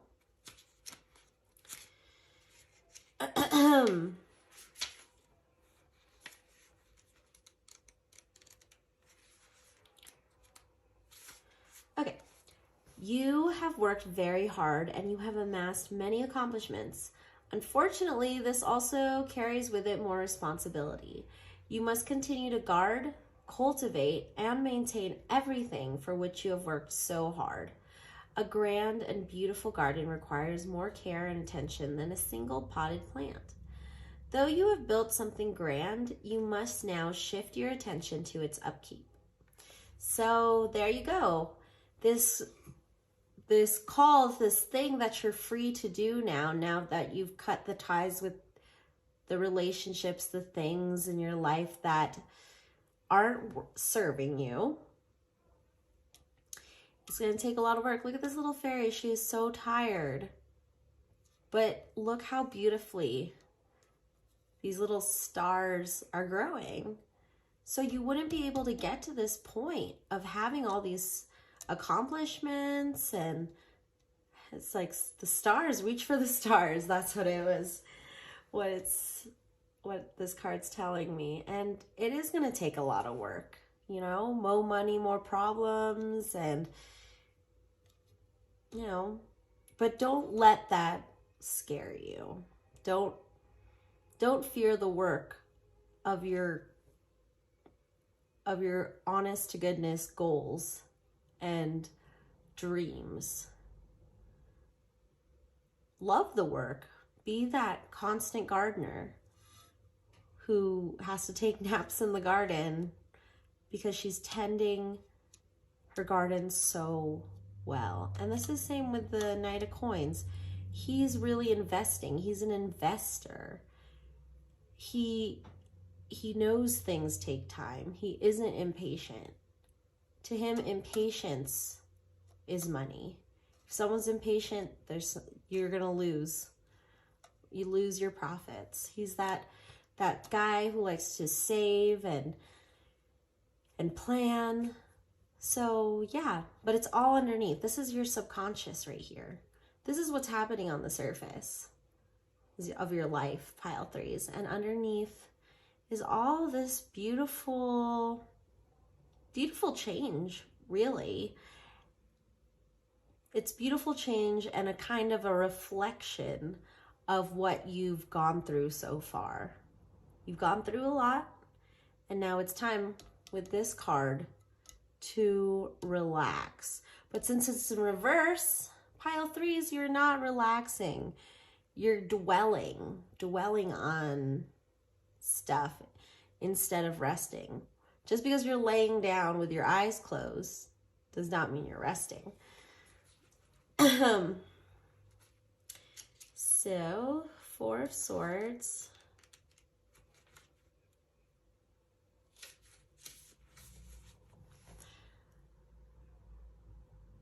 You have attempted to power through trauma and adversity to your detriment. You might yearn for a moment's rest, but circumstances thwart your attempts to withdraw and recuperate. You are plagued with a skittish restlessness that defies your weariness. The 4 of Swords signifies a period of stress, anxiety, and burnout. So it is a lot. You had to cut things out of your life. You had to heed your call, and you're exhausted. So really take that break. I'm going to read the upright meaning to this card so we can guide you towards flipping this card around. So the Four of Swords upright indicates rest and reprieve. You have endured much. You must take it upon yourself to retreat and recharge until you are better able to come back to your life. This card refers especially to recovery from trauma and sudden upheaval. You have suffered a violation and must take time to regroup. So yeah, acknowledge that you've been through a lot and that you need rest. Acknowledge that. Be the mothering figure in your life. Nurture yourself and stop blaming yourself for things that have happened or for other people's thoughts or other people's actions. You are only in charge of you, pile 3. Pile 3, my little ducks, little duckies, quack, quack. And under that is the beautiful Four of Wands card, my favorite card, one of my favorite cards. And that's that beautiful union. If you're in a twin flame relationship, it's that coming together. And maybe your twin flame is really helping you through this, through all this, you know. And yeah, I feel like if you get that actual rest and relaxation that you should be doing during this retrograde, you'll come into a beautiful union with self, with your divine counterpart, with the people around you. To be connected with every living being is to have that oneness, that mindfulness that really just gets us in the zone, and we can actually live life in a flowy way instead of this like weird like chutes and ladders game. It's stressful. You never know when you're gonna slide down the slide or you'll have to climb up the ladder. But there's just, it's hard to live that way. It's better to throw out the chutes and the ladders and just slip on by. All right, so the Four of Wands, we have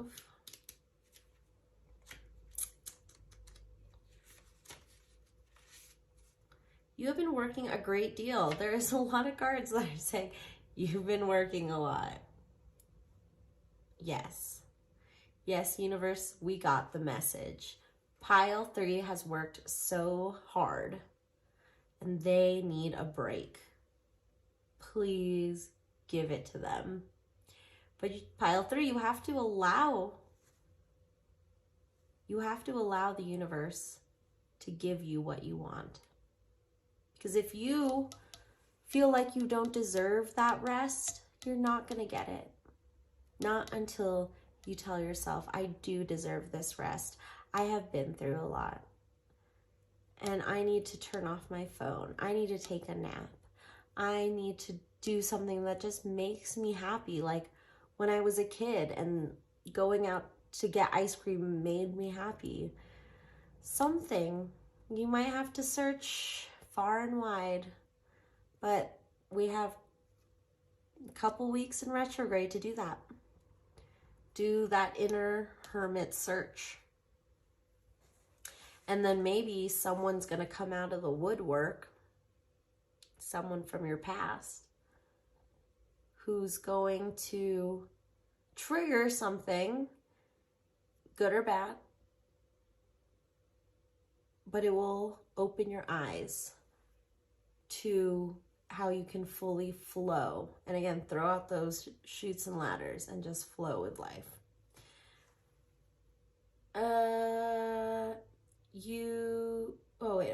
Sorry guys. The Four of Wands indicates that you're approaching a point in your journey where you can afford to look back on all your hard work and congratulate yourself for it. Now is the time to celebrate your accomplishments with your loved ones. Exactly right. It's time to celebrate your accomplishments, pile 3. Especially if you have never done that before. Make a celebration for yourself. Write down what you've accomplished, or just throw a mini party for yourself, by yourself, for your accomplishments. It's really important that you do that. No one else can do that for you. No one else can acknowledge your accomplishments but you. And not until you acknowledge your own accomplishments can you truly be happy. Because if everything you do isn't an accomplishment, then you won't really want to keep trying to do things. So yes, hang in there, pile 3, but I know you got this. You definitely got this. Then we have the 3 of Cups, are getting together with people, friends, sharing in the joy of 3's a company, right? The 3 of Chalices, the two of, oh, they look very similar. Here we go. The 3 of Chalices signifies a happy gathering or a strong network of peers. Friendships and camaraderie are at their sturdiest and most reliable. The mutual benefits of the 2 of Chalices are extended to a greater community in the 3 of Chalices.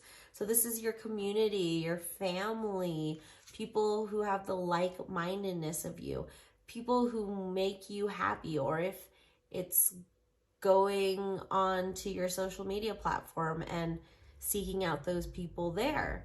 It's about connecting to other humans. And again, getting out of that hermit mode. You are resting during this retrograde, but maybe a part of that rest is rest and relaxation with people, other people, or maybe traveling to a place where you can hang out with people. It's a new thing. It's been hard to hang out with people in this last year. And it's even weirder to not wear a mask. So figure out what's calling you socially. Where do you fit socially? Where can you go to get your social outlet? That is a question, pile 3. And then you have the 7 of Chalices, which is, the 7 of Chalices represents wishful thinking. You fortify yourself with fanciful daydreams. Though this is a beautiful place to be, your choices may not be grounded in reality. You fail to see the practical limits of your dreams, making you prone to irresponsible decisions. So the 7 of Chalices is about seeing all these little fish as decisions or choices. And what I'm getting from this is that maybe you have a lot of choices and you don't know who you're supposed to hang out with, or you feel torn between hanging out with all these people, or maybe you're just stuck in hermit mode and you're like, I don't want to see people. But what this is telling me is that for your own sanity, you're going to need people. You're going to need to figure out who you want to hang out with, how you're going to hang out with them. And if anything, someone may reach out to you anyway. And unless you feel totally creeped out by this person, you should say yes. Say yes. Which is actually, I think that's your song for, or no, that was a different pile. That was a different pile. That was for pile 4 of the last video I made. But yeah, Say Yes by Elliott Smith popped in my head. So yeah, start saying yes to things.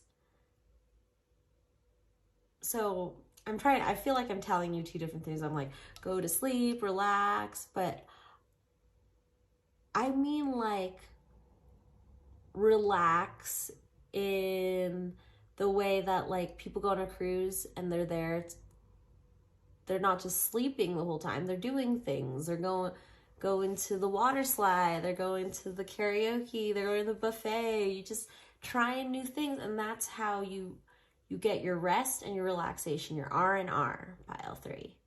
During this retrograde, do fun things. Find ways to have fun is what I'm getting for you, pile 3.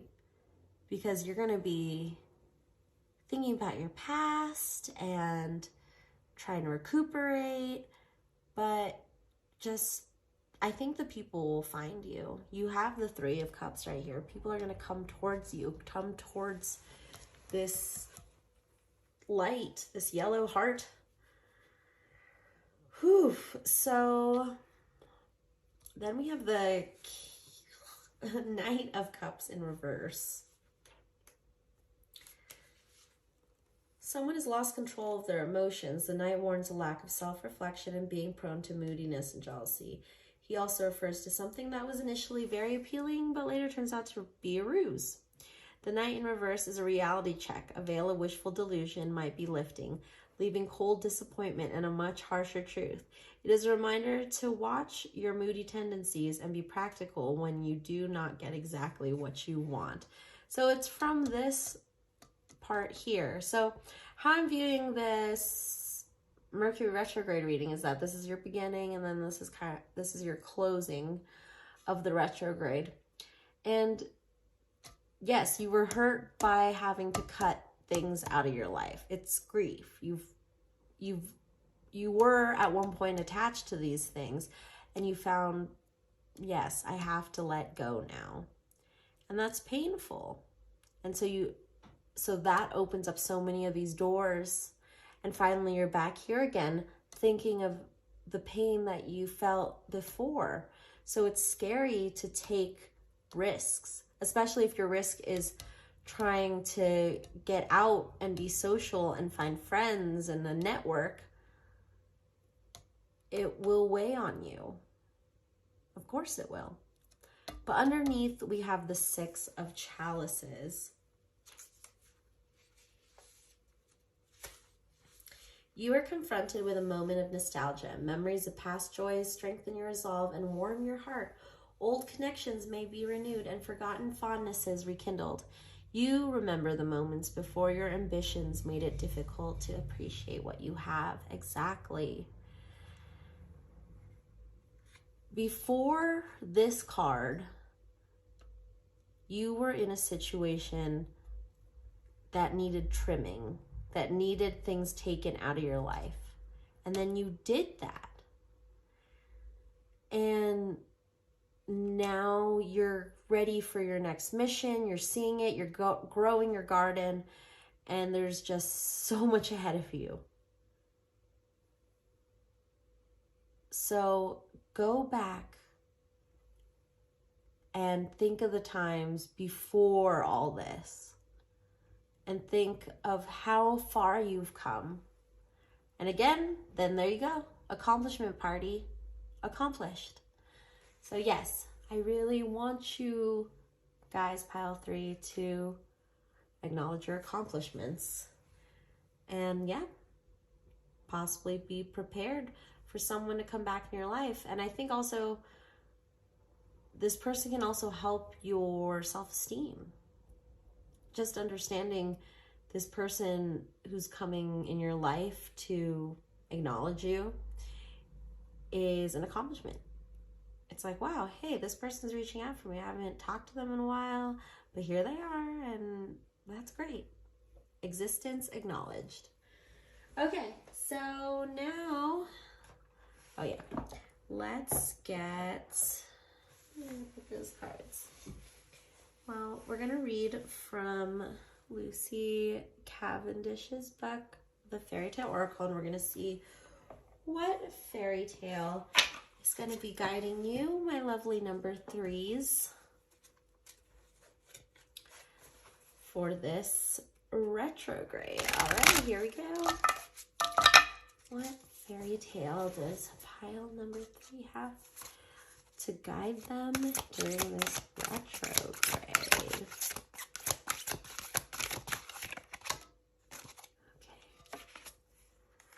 So Snow White, purity.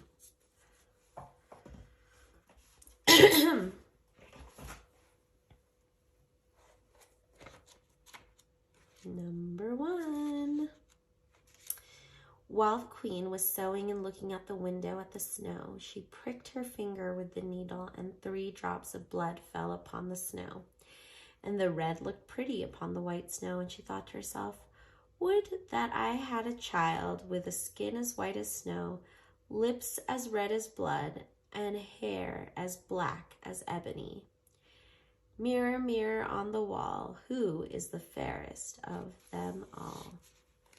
One of the deep themes of the story of Snow White is that of being betrayed by those who you believe to be family, those who have come closer to you than any others before, and in whom you have placed trust of your life. And it is those who claim to care most about you who are in most danger of casting you out, rejecting you, or hurting you at present, before you were any kind of threat to their status. They loved you and they cared for you, but now you are more of a rival to them. You have risen slowly through no fault or flaw of your own and are seen as an impediment to their own standing. So cast you out they shall, and destroy you they will. If they can get close to you again, they have taken their true affection for you and twisted it, their jealousy a bile in which love has turned to resentment, and for which you are no more responsible than the sun coming up each day is responsible for the moon growing paler in the sky. If this card comes to speak with you, be aware that you are leaving an idealized version of family and home behind. You will be sent far from home, but this adventure and journey into what you fear will be the making of you. There will be strong companions along the way, and they will stand by your side no matter how hard this new path becomes. You will be guarded and blessed and watched over again and again. And while there will be attempts to harm you, not a single one will permanently mark or taint you. The one vulnerability you have is failing to recognize malevolence in all its disguises. For one will offer a gift which is tainted, which could harm you and cause you to forget your purpose. If this does take place, you will return to memory and wisdom of your true path once again, with your recreated and authentic family by your side. Snow White is a tale of a young woman who is acceptable until she reaches maturity in beauty and form, thus placing the light of the queen, her stepmother, in the shade. A plot to kill her by striking through her heart cannot work, as the huntsman sent to destroy her recognizes her innocence.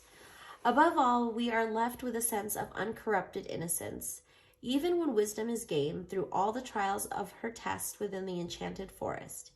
Even her time asleep in a brittle womb of the glass coffin goes wrong, she survives, and through the test of her time in the wood, pursued by the huntsman, befriended by the gnomes, the men, the miners, the animals, the birds are all drawn to her heart. It is your innocence and your uncorrupted heart, the beauty of your character, that will shine through this time, not when others would grow bitter and do harm. You do not and will not, yet you do gather wisdom to you and come forth reborn, stronger, loved, mature, ripened in the light of experience. You've looked upon evil, but it has not made its way into you. That is a great triumph indeed. Meaning, triumph of the pure heart, rejection, rivalry, attack cannot change you. You are trustworthy and loving. Animals are naturally drawn to you. You will have many lifetimes before you die. You will survive great tests. You are good to all. Your kindness will be rewarded. So again, that's that heeding the call and cutting those ties with people, even if they are family and friends, if they are hurting you. And it seems like you did that, and now you're on this new journey. It's going to open doors for you, and let those people in that respect you, that care for you. Okay, so let's get some affirminators, love and relationships, to get some relationship advice. And since Mercury is our communication planet, yeah, we're gonna need some advice on our relationships because communication is the most important thing in a relationship. You have to communicate to understand that there's a connection between you and another person, another being. Okay, so let's get some relationship advice for this upcoming Mercury retrograde. And then what I'm also getting is that this could also have been someone cut you off and broke up with you, and you're just kind of reeling from that. So reeling and dealing from that. Oh, there's our solidarity card right over the Three of Cups. Let's get one more.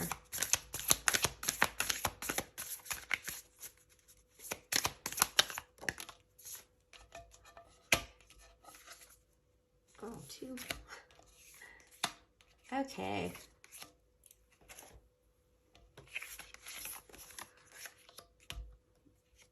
I'm a catch. I'm a total catch, and I know all the reasons why. I know that anyone would be lucky to be with me, and that doesn't mean I'm arrogant or snobby. Self-respect is just one of many qualities exhibited by this complete and utter babe.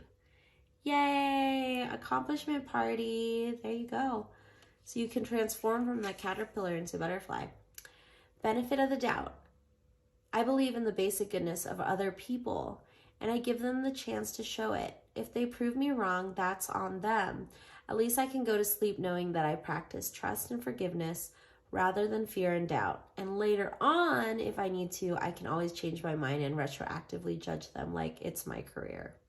So letting people in, benefit of the doubt. You might be a little afraid if you were broken up with, or if you broke up with someone else, or not just a breakup, but I mean like cutting ties with friend, family, lover. And after you've done that, it can be hard to really trust people for a little bit. So just understand that, of course, use your intuition, and if something feels really wrong to you, yeah, don't let them in, but don't shut out everyone. Use your discernment to let the people that you need into your life, so it isn't a sucky life. It's a happy life full of people that you can trust and have solidarity with. I respect the power of solidarity and look for opportunities to unleash it. When a loved one has to do something tough, I'll heed their often silent but sometimes loud and whiny call and participate in the toughness with them. Everything is easier when a partner, cohort, sidekick joins you. The only thing that's not easier is feeling resentment, which I suppose is the overall point. Initiative. Step right up. You're being awarded a boost of initiative. This potent potion will give you the gusto you need to move your life in a previously unexplored direction. If you're in a relationship, then it's time to take initiative and make some interesting plans for you and your partner. If you're not in one, it's time to reach out to old friends, go on adventures, and potentially meet some new cohorts. Either way, this great journey is beginning with one small step or one short text or whatever I'm not the boss of you initiative. So if you feel like reaching out to someone, then that's a good sign that you should. And then again, this is also reiterating to me that possibly someone from the past can be contacting you as well during this retrograde, or you might bump into someone. Ownership. I take ownership for how I make others feel, and I do my part to repair any bridges I might have burned or perhaps even slightly singed. If bridge mending feels impossible, then I can start small instead of becoming a bridge architect. Maybe I'll just skip the bridge and walk the long way around. Taking ownership is great for burning calories. Whoa, it's a yawn attack. Okay, so let's get some divination blocks.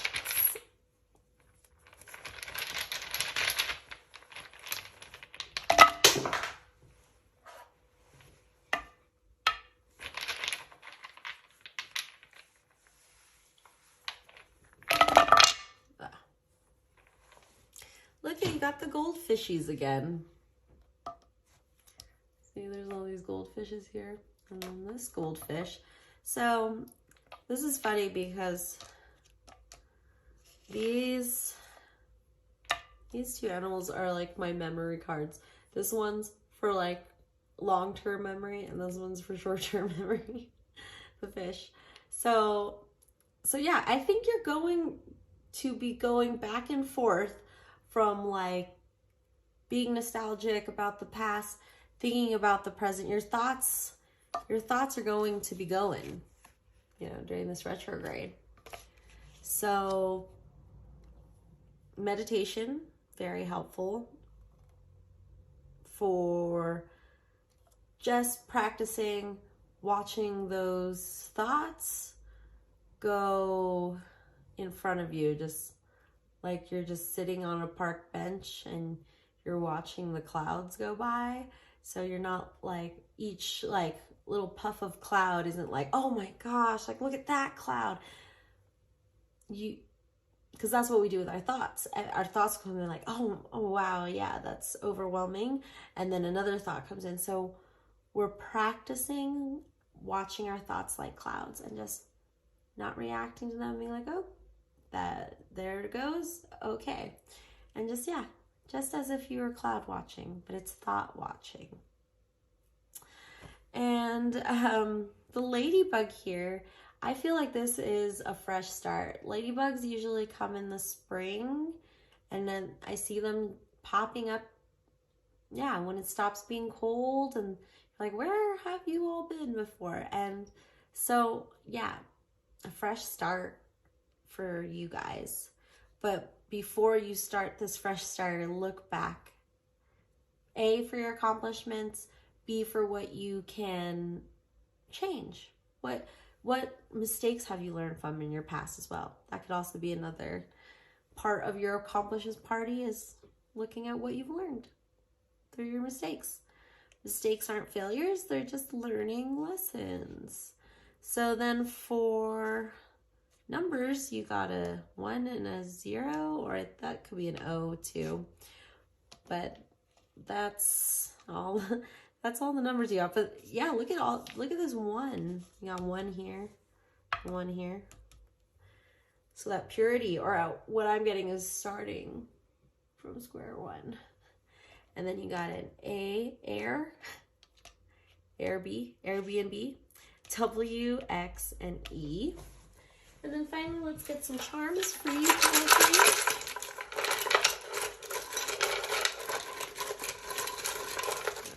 okay. Look at that bird. That is another fresh start. I always think that because there's no photos in here. So I think like, these need some photos, these need some memories, and this bird is ready to fly off. Keep it clean. Keep it clean. It's like weirdly dirty. This is a Hooters moist towelette. Oh, this popped out. I think this is an M. So yeah, this is, from what I'm getting for this, is just clearing out your mind. Doing the thought watching meditation practice and clearing that up, not just being in that super cycling. And then again, here's the frog, a transformation. And again, emerging from the water to land. You're transitioning to your new life, pile 3. And then you have a Y, a 6, or a 9. Okay, that's all I have for you, pile 3. Please like and subscribe below so my channel can grow. And then I will see you in the next reading. Bye. Hey everybody, it's me, ShandrahFaith, here with another pick a card for you. Number 4, number 4s. And you chose the metal flower. Sounds like metal.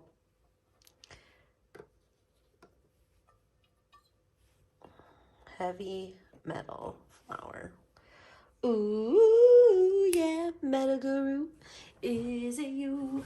So this pick card is about Mercury retrograde, whenever it's finding you.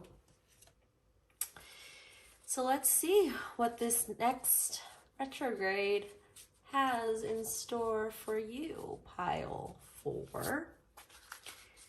Here we go. Oh, and we will be reading from the Star Spinner Tarot for your main reading. We got Death. We got the Lovers in reverse. Ready, 2 big energies right there.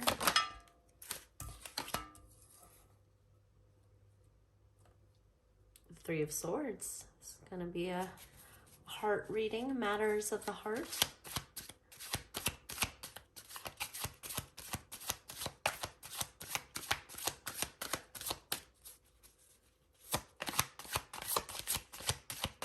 Spirits, what else do we have? Judgment, heeding the call, your mission, if you choose to accept it.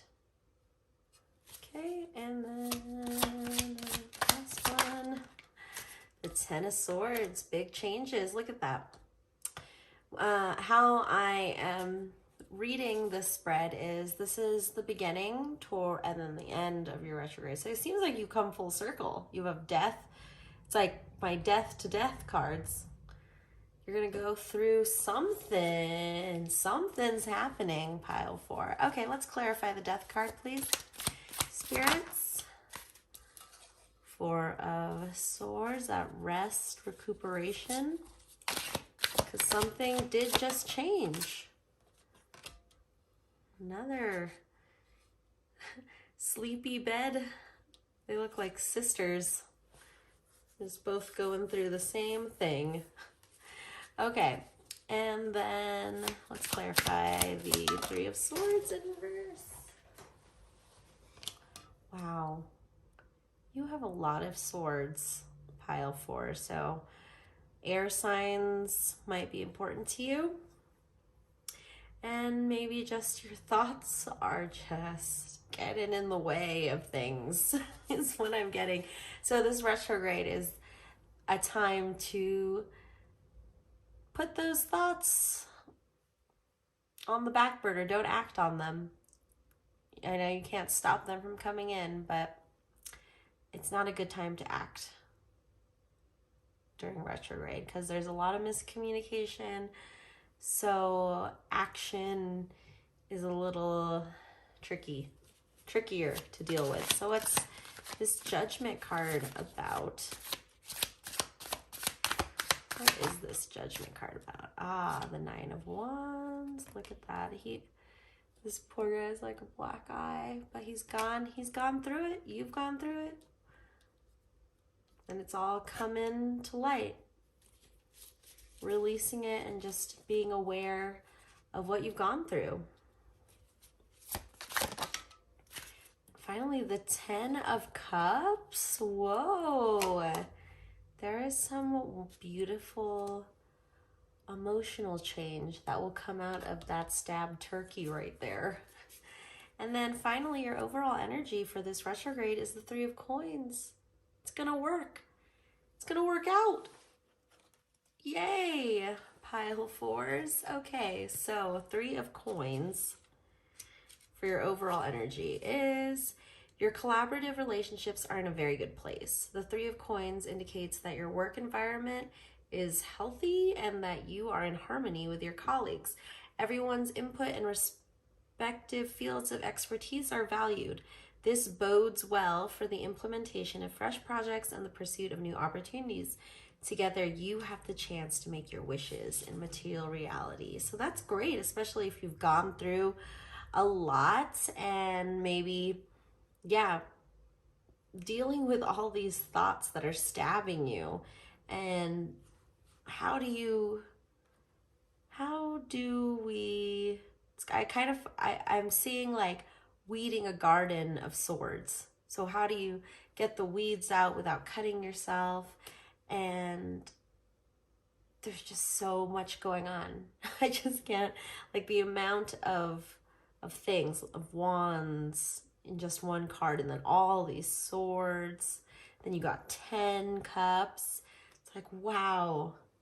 Pile 4. And look, you guys got the hammer too, which means you are working. Work, work, work, work, work. But oopsies, did I knock that over? Oh.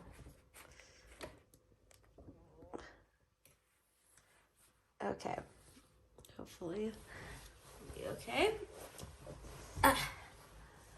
All right. Actually, we're back so you can see. There we go. Okay. So, pile. Oh my gosh. There we go. We're just going to do that. Okay. So, pile number 4. Let's get into it. The Death card. It's very beautiful in this deck.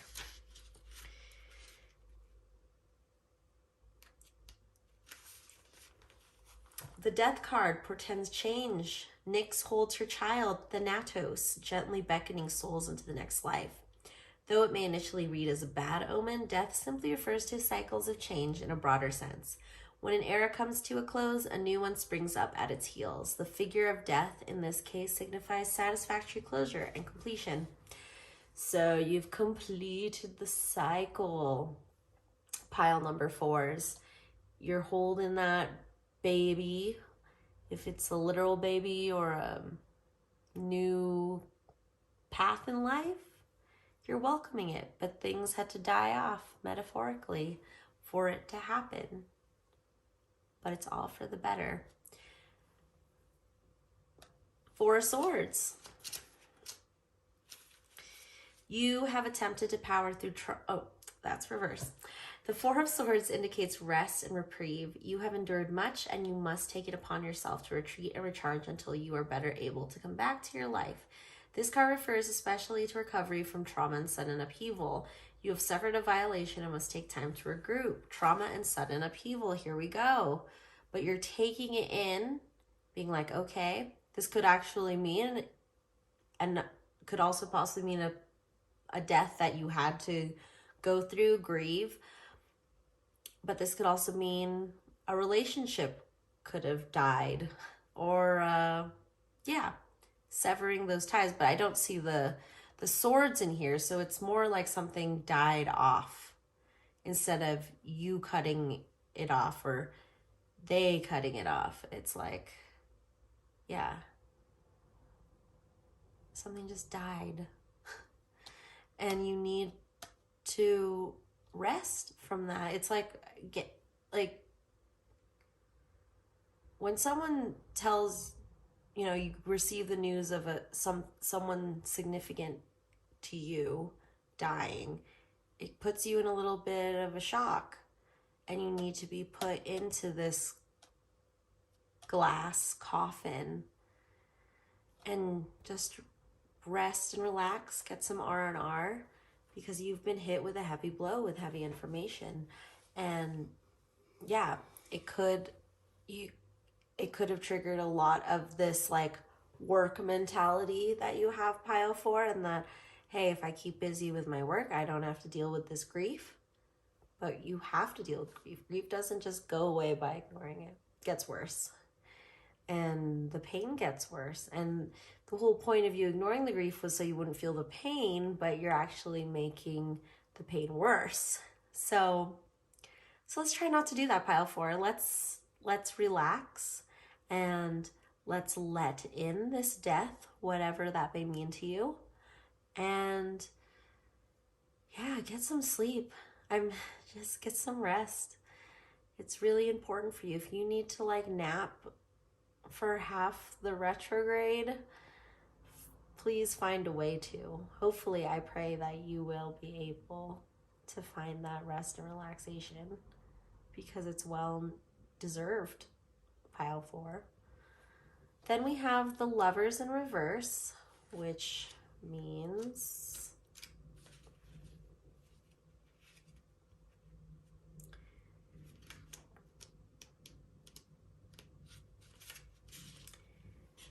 Lover's reverse warns of broken unions. A cycle of mutual desire and beneficence is broken, leaving one or all involved parties feeling incomplete and bereft. This card may also indicate that a partnership has stagnated and begun to fester without proper care and attention. Can Eden be forever? There again is that severing, that letting go, being in separation. It's this time to understand your connection by being apart, is what the Lover's reversed is about. And then we have the Nine of Swords.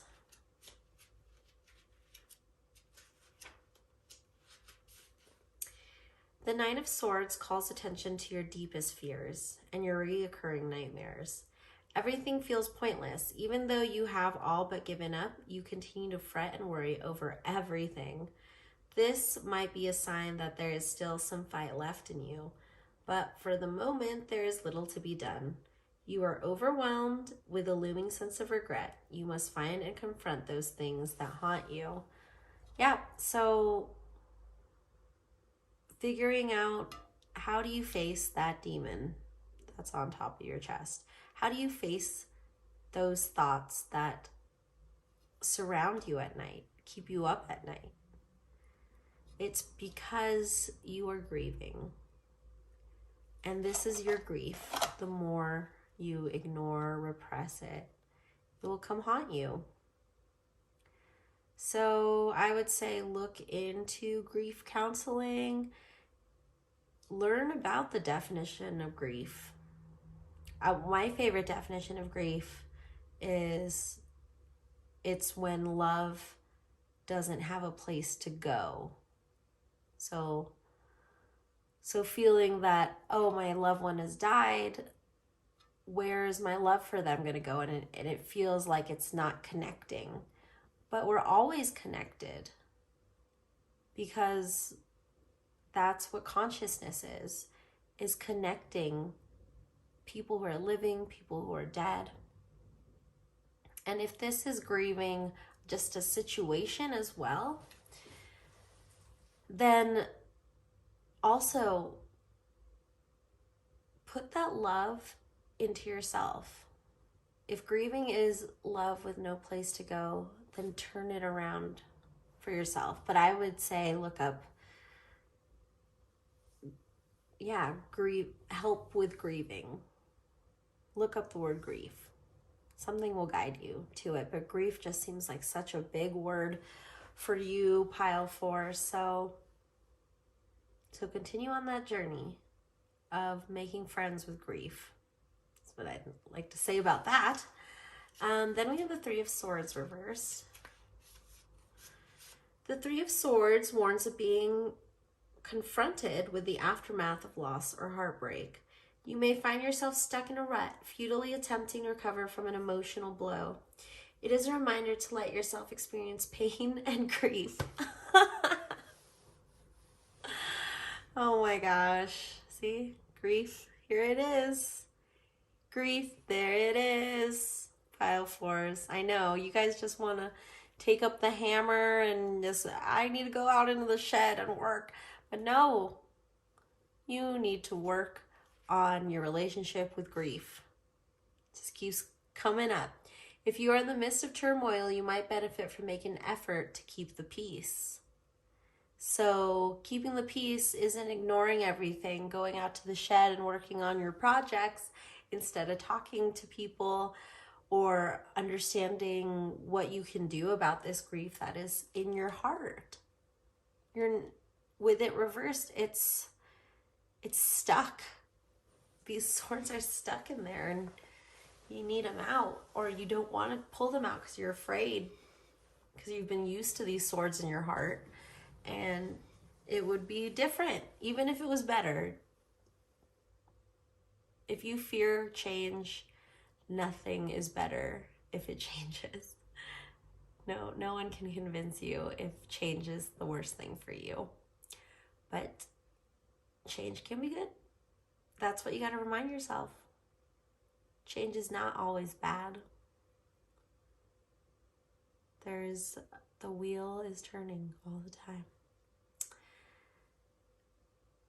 I mean, like, if you want to be biased towards a negative outcome, it's just as likely as a positive outcome. So why don't you just be more biased towards the positive one? Statistically, that's my psychic statistics. I did not complete psychology because I did not like statistics. Anyway, the 5 of Swords reversed is your current conflicts remain unresolved and continue to fester indefinitely. Nobody wins, yet you continue to draw out this conflict for the sake of pride. You cling to the notion of winning out this contentious cycle, yet you know none of the sacrifices will be worth it. Old wounds are reopened and long dead resentments are revived. So again, I'm getting like there's a lot of resentment within that grief as well. And by not acknowledging your grief, you're also not acknowledging the resentments that are happening because of this grief. So look into resentment as well.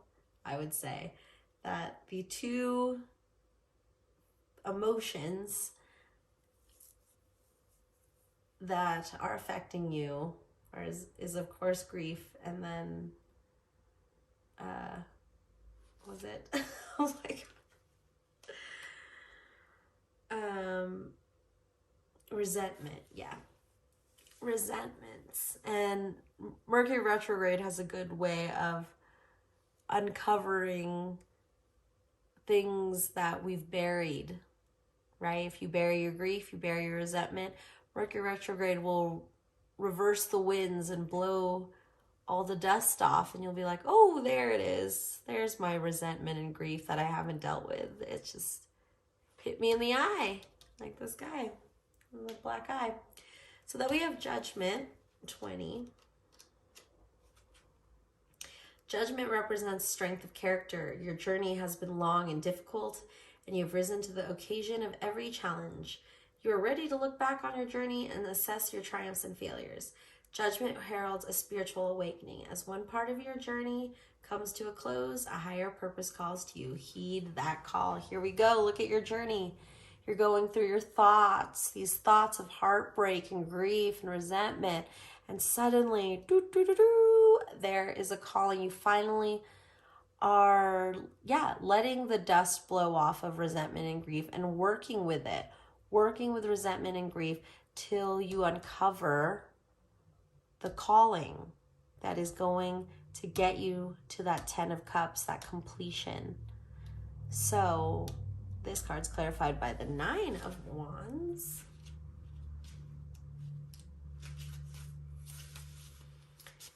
The 9 of Wands represents resilience in the face of weariness. You have been working your way toward your goals for a very long time, and fatigue is setting in. Difficult lessons have been learned, and you continue down your path unhindered, dutifully moving forward through sheer force of will. There is no giving up when your goals are so close. And look where this card is, so close to the goal. The goal is 10 of Cups, emotional fulfillment. So that you are going with the flow of the life and really being with those you love and who love you back. So yes, there is this, like, look at this, 9, 10, it's like heavy numbers. And you went through all these swords right here, all these thoughts of those buried thoughts that you've been trying to ignore. And now it is no longer time to ignore, because then your mission is not going to be revealed either. We got to get all that mental dust off, even if it hurts, like this stabbed turkey over here. So the 10 of Swords. The 10 of Swords represents a painful conclusion. This card indicates a harsh defeat. You were set up for failure, yet you continually toiled in futility. Your most trusted sources of motivation and encouragement have failed you, and you cannot see any way to salvage this loss. All that is left is to start over. It's time to accept this reality and be ready to move on. So these are your thoughts. You are stabbing yourself with your own thoughts. Nothing has happened. Through this whole retrograde, you're going to feel all these emotions, but it's not the people or the events in your life, it's how you react to the people and events in your life. And that is what's stabbing you. And interesting, it's clarified by the Ten of Cups, which is the opposite of being stabbed, is like mutual love and respect and this community feeling and everything coming together. This little wedding and the angel and the castle. So let's see what the book says about the Ten of Chalices.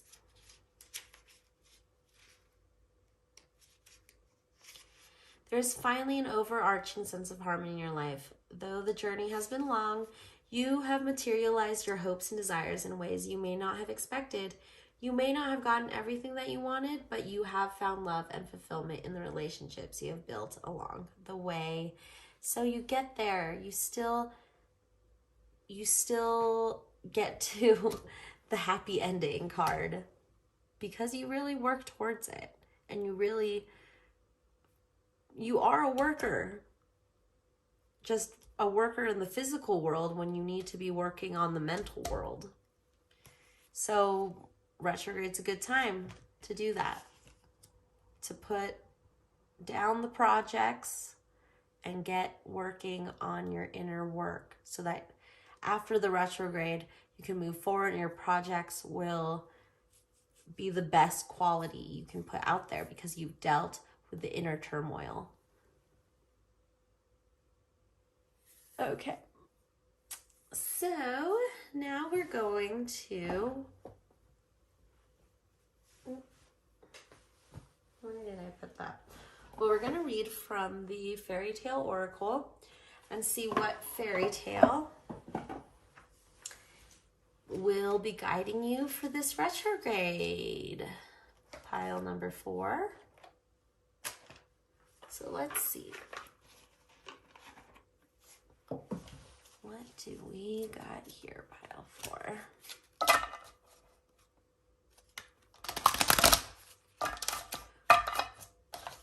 Boop, boop, boop. Okay, what do we have for pile 4?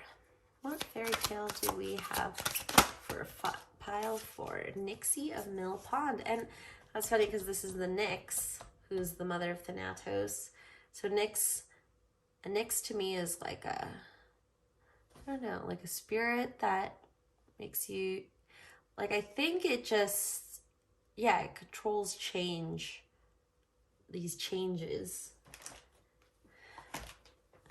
Okay, so the Nixie of the Pond, 41, memory. Wow, what were we talking about? Going back into these thoughts, into these memories, and seeing what you need to uncover again. So 41 is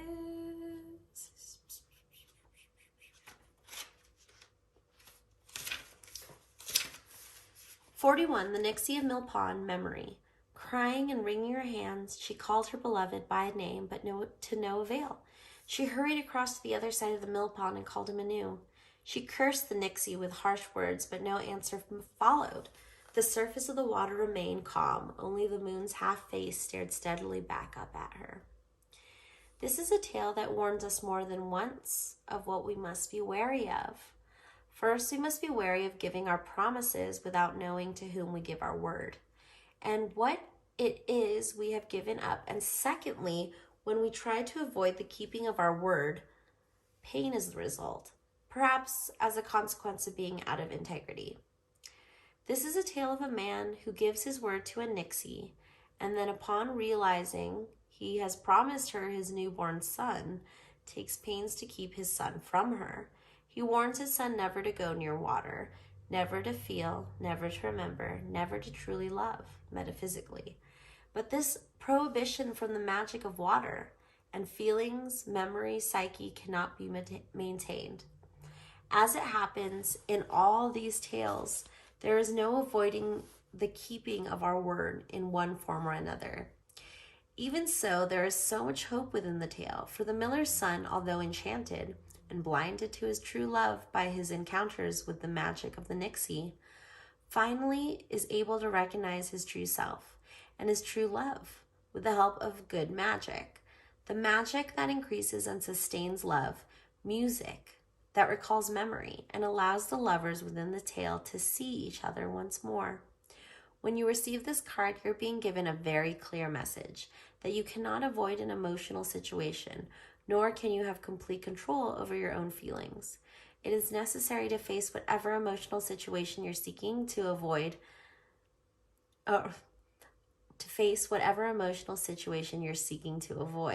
and by doing so, you'll be freed from any curse or fear that may have upon you. As always, you must persevere to create lasting emotional change in your life, and you'll be tested. But when you face the emotions you have long been avoiding, there will, at the end of the sorrow they bring, to be joy, love, and recognition of your true soul family. Meaning, fearful emotions, avoidance of emotional connections and situations, memory loss, unable to connect with those we have once loved, recovery and recognition through effort, separation and loss, search for our true nature. So this again goes with that uncovering, right? So part of your homework, pile 4, is to uncover that grief and resentment and all those ugly feelings that we hide from ourselves, which actually, when we uncover them and we learn from them, beautiful opportunities, beautiful calls are going to be heeded by you. This angel is calling you, pile 4, but we have to work through our shit first before we can get to this beautiful card. Okay, so now we have the Affirminators cards.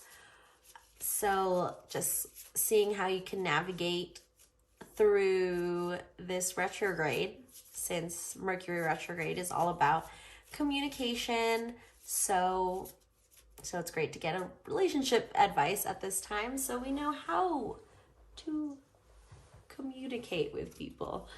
All right, let's see what relationship advice we have for pile 4 for this retrograde. Here we go.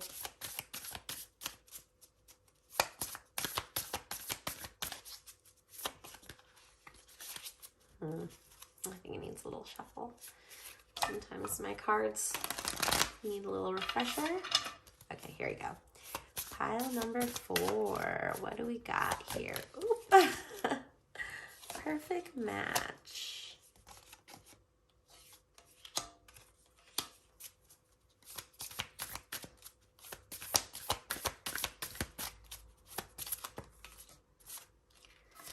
Here we go. Here's that rest card. Take a nap, please. Pile 4. Boundless love and wholeness. Alrighty. Congratulations, you've gotten your and everyone else's wish. This is an auspicious sign that a healthy, authentic relationship is either here or on its way. This is the sort of relationship where you don't have to compromise, settle, sell out, or otherwise be non-you.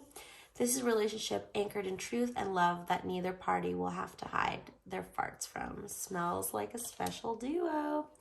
So here it is. Here's those lovers. Something in your past is going to come, or someone you're separated with is going to come over and try to flip your lover situation. So get ready for that. You know, I know your heart is full of swords right now, but we're trying to uncover these things so that we can dig them out like archaeologists. Got to dig through the dirt, but you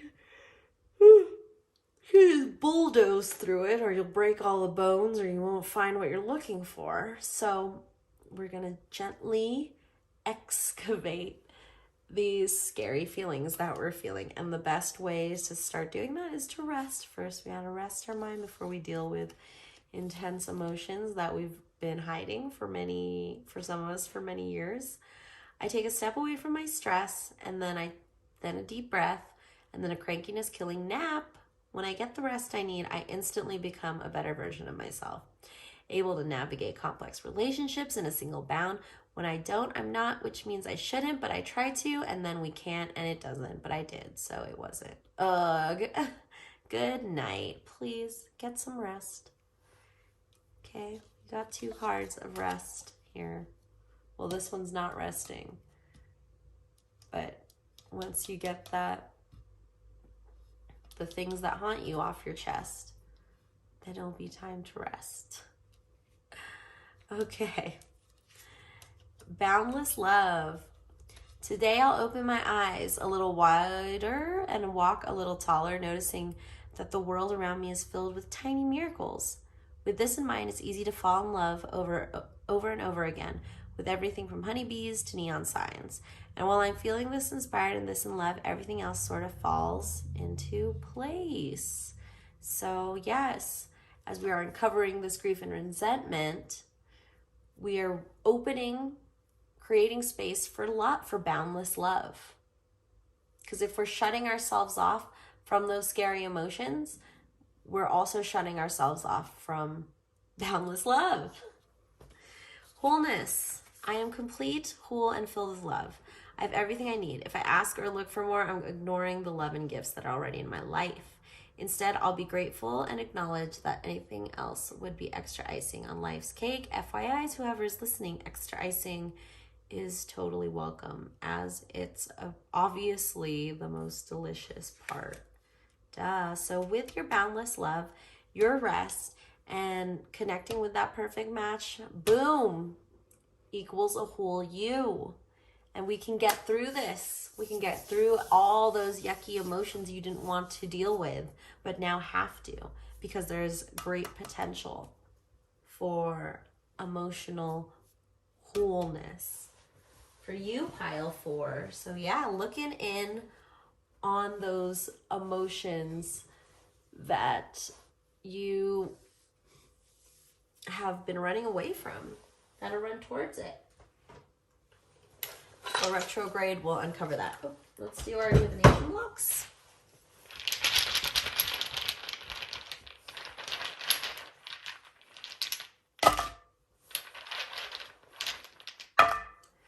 Wow.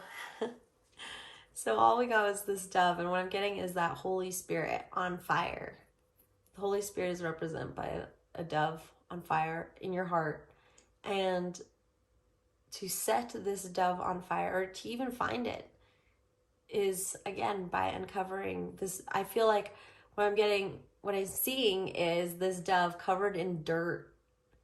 It's like, you know how you like put dirt over a bonfire to put the fire out? So this dove of peace and beauty and purity was covered up with your grief, your resentment, all those yucky feelings you didn't want to feel. And once retrograde goes backwards and blows all that dust off, this bird is going to fly out, and you're going to be amazed. This turkey is going to turn into a phoenix rising from the ashes, rising from the stab wounds. Okay, then we have an A, a B, a Z, an I, a 0, actually, so I think that's the only number. You got F and a K. So yeah, those are the blocks you got. So let's see what charms we have for you, pile 4. So we have the frog transformation, and this red and orange, or yeah, not red, yellow and orange is the sacral and the solar plexus. So I would say look into those while you're doing this inner work, this retrograde, pile number 4s. Then we have, this is my charm for the wounded inner child, because It's like a teddy bear. It's crystal. It's beautiful, but it burned its little foot. And I feel like everyone's inner child is wounded at some point. Because as a child, there's something that wounds you, and that helps you learn. And if you keep ignoring it or oppressing it, and the wound will just fester, it won't heal. So you've got to look at the wound and assess what you need to do about that childhood wound. So yeah, look into that childhood wounding. Here's an A, another A. A's might be significant to you, and another F. F's might be significant to you. And look at this little straw. I didn't even know it was in there. But what am I getting from this? Connection. It's connecting something. Might be from your past. Yeah. Well, since this is a retrograde reading, I think it would be from your past. Just connecting you. I'm getting like a wormhole. And this connection is bringing you back in time and being like, oh, memory. See how this card was about memory? Something from your past is going to help you out too. So watch out for that. That's a common thing in Mercury Retrograde. The past comes back and you're like, how does this relate to my life now? Yeah. So that's all I have for you, pile 4. Please like and subscribe below so you can help my channel grow. And I will see you next time for our next reading. Bye-bye.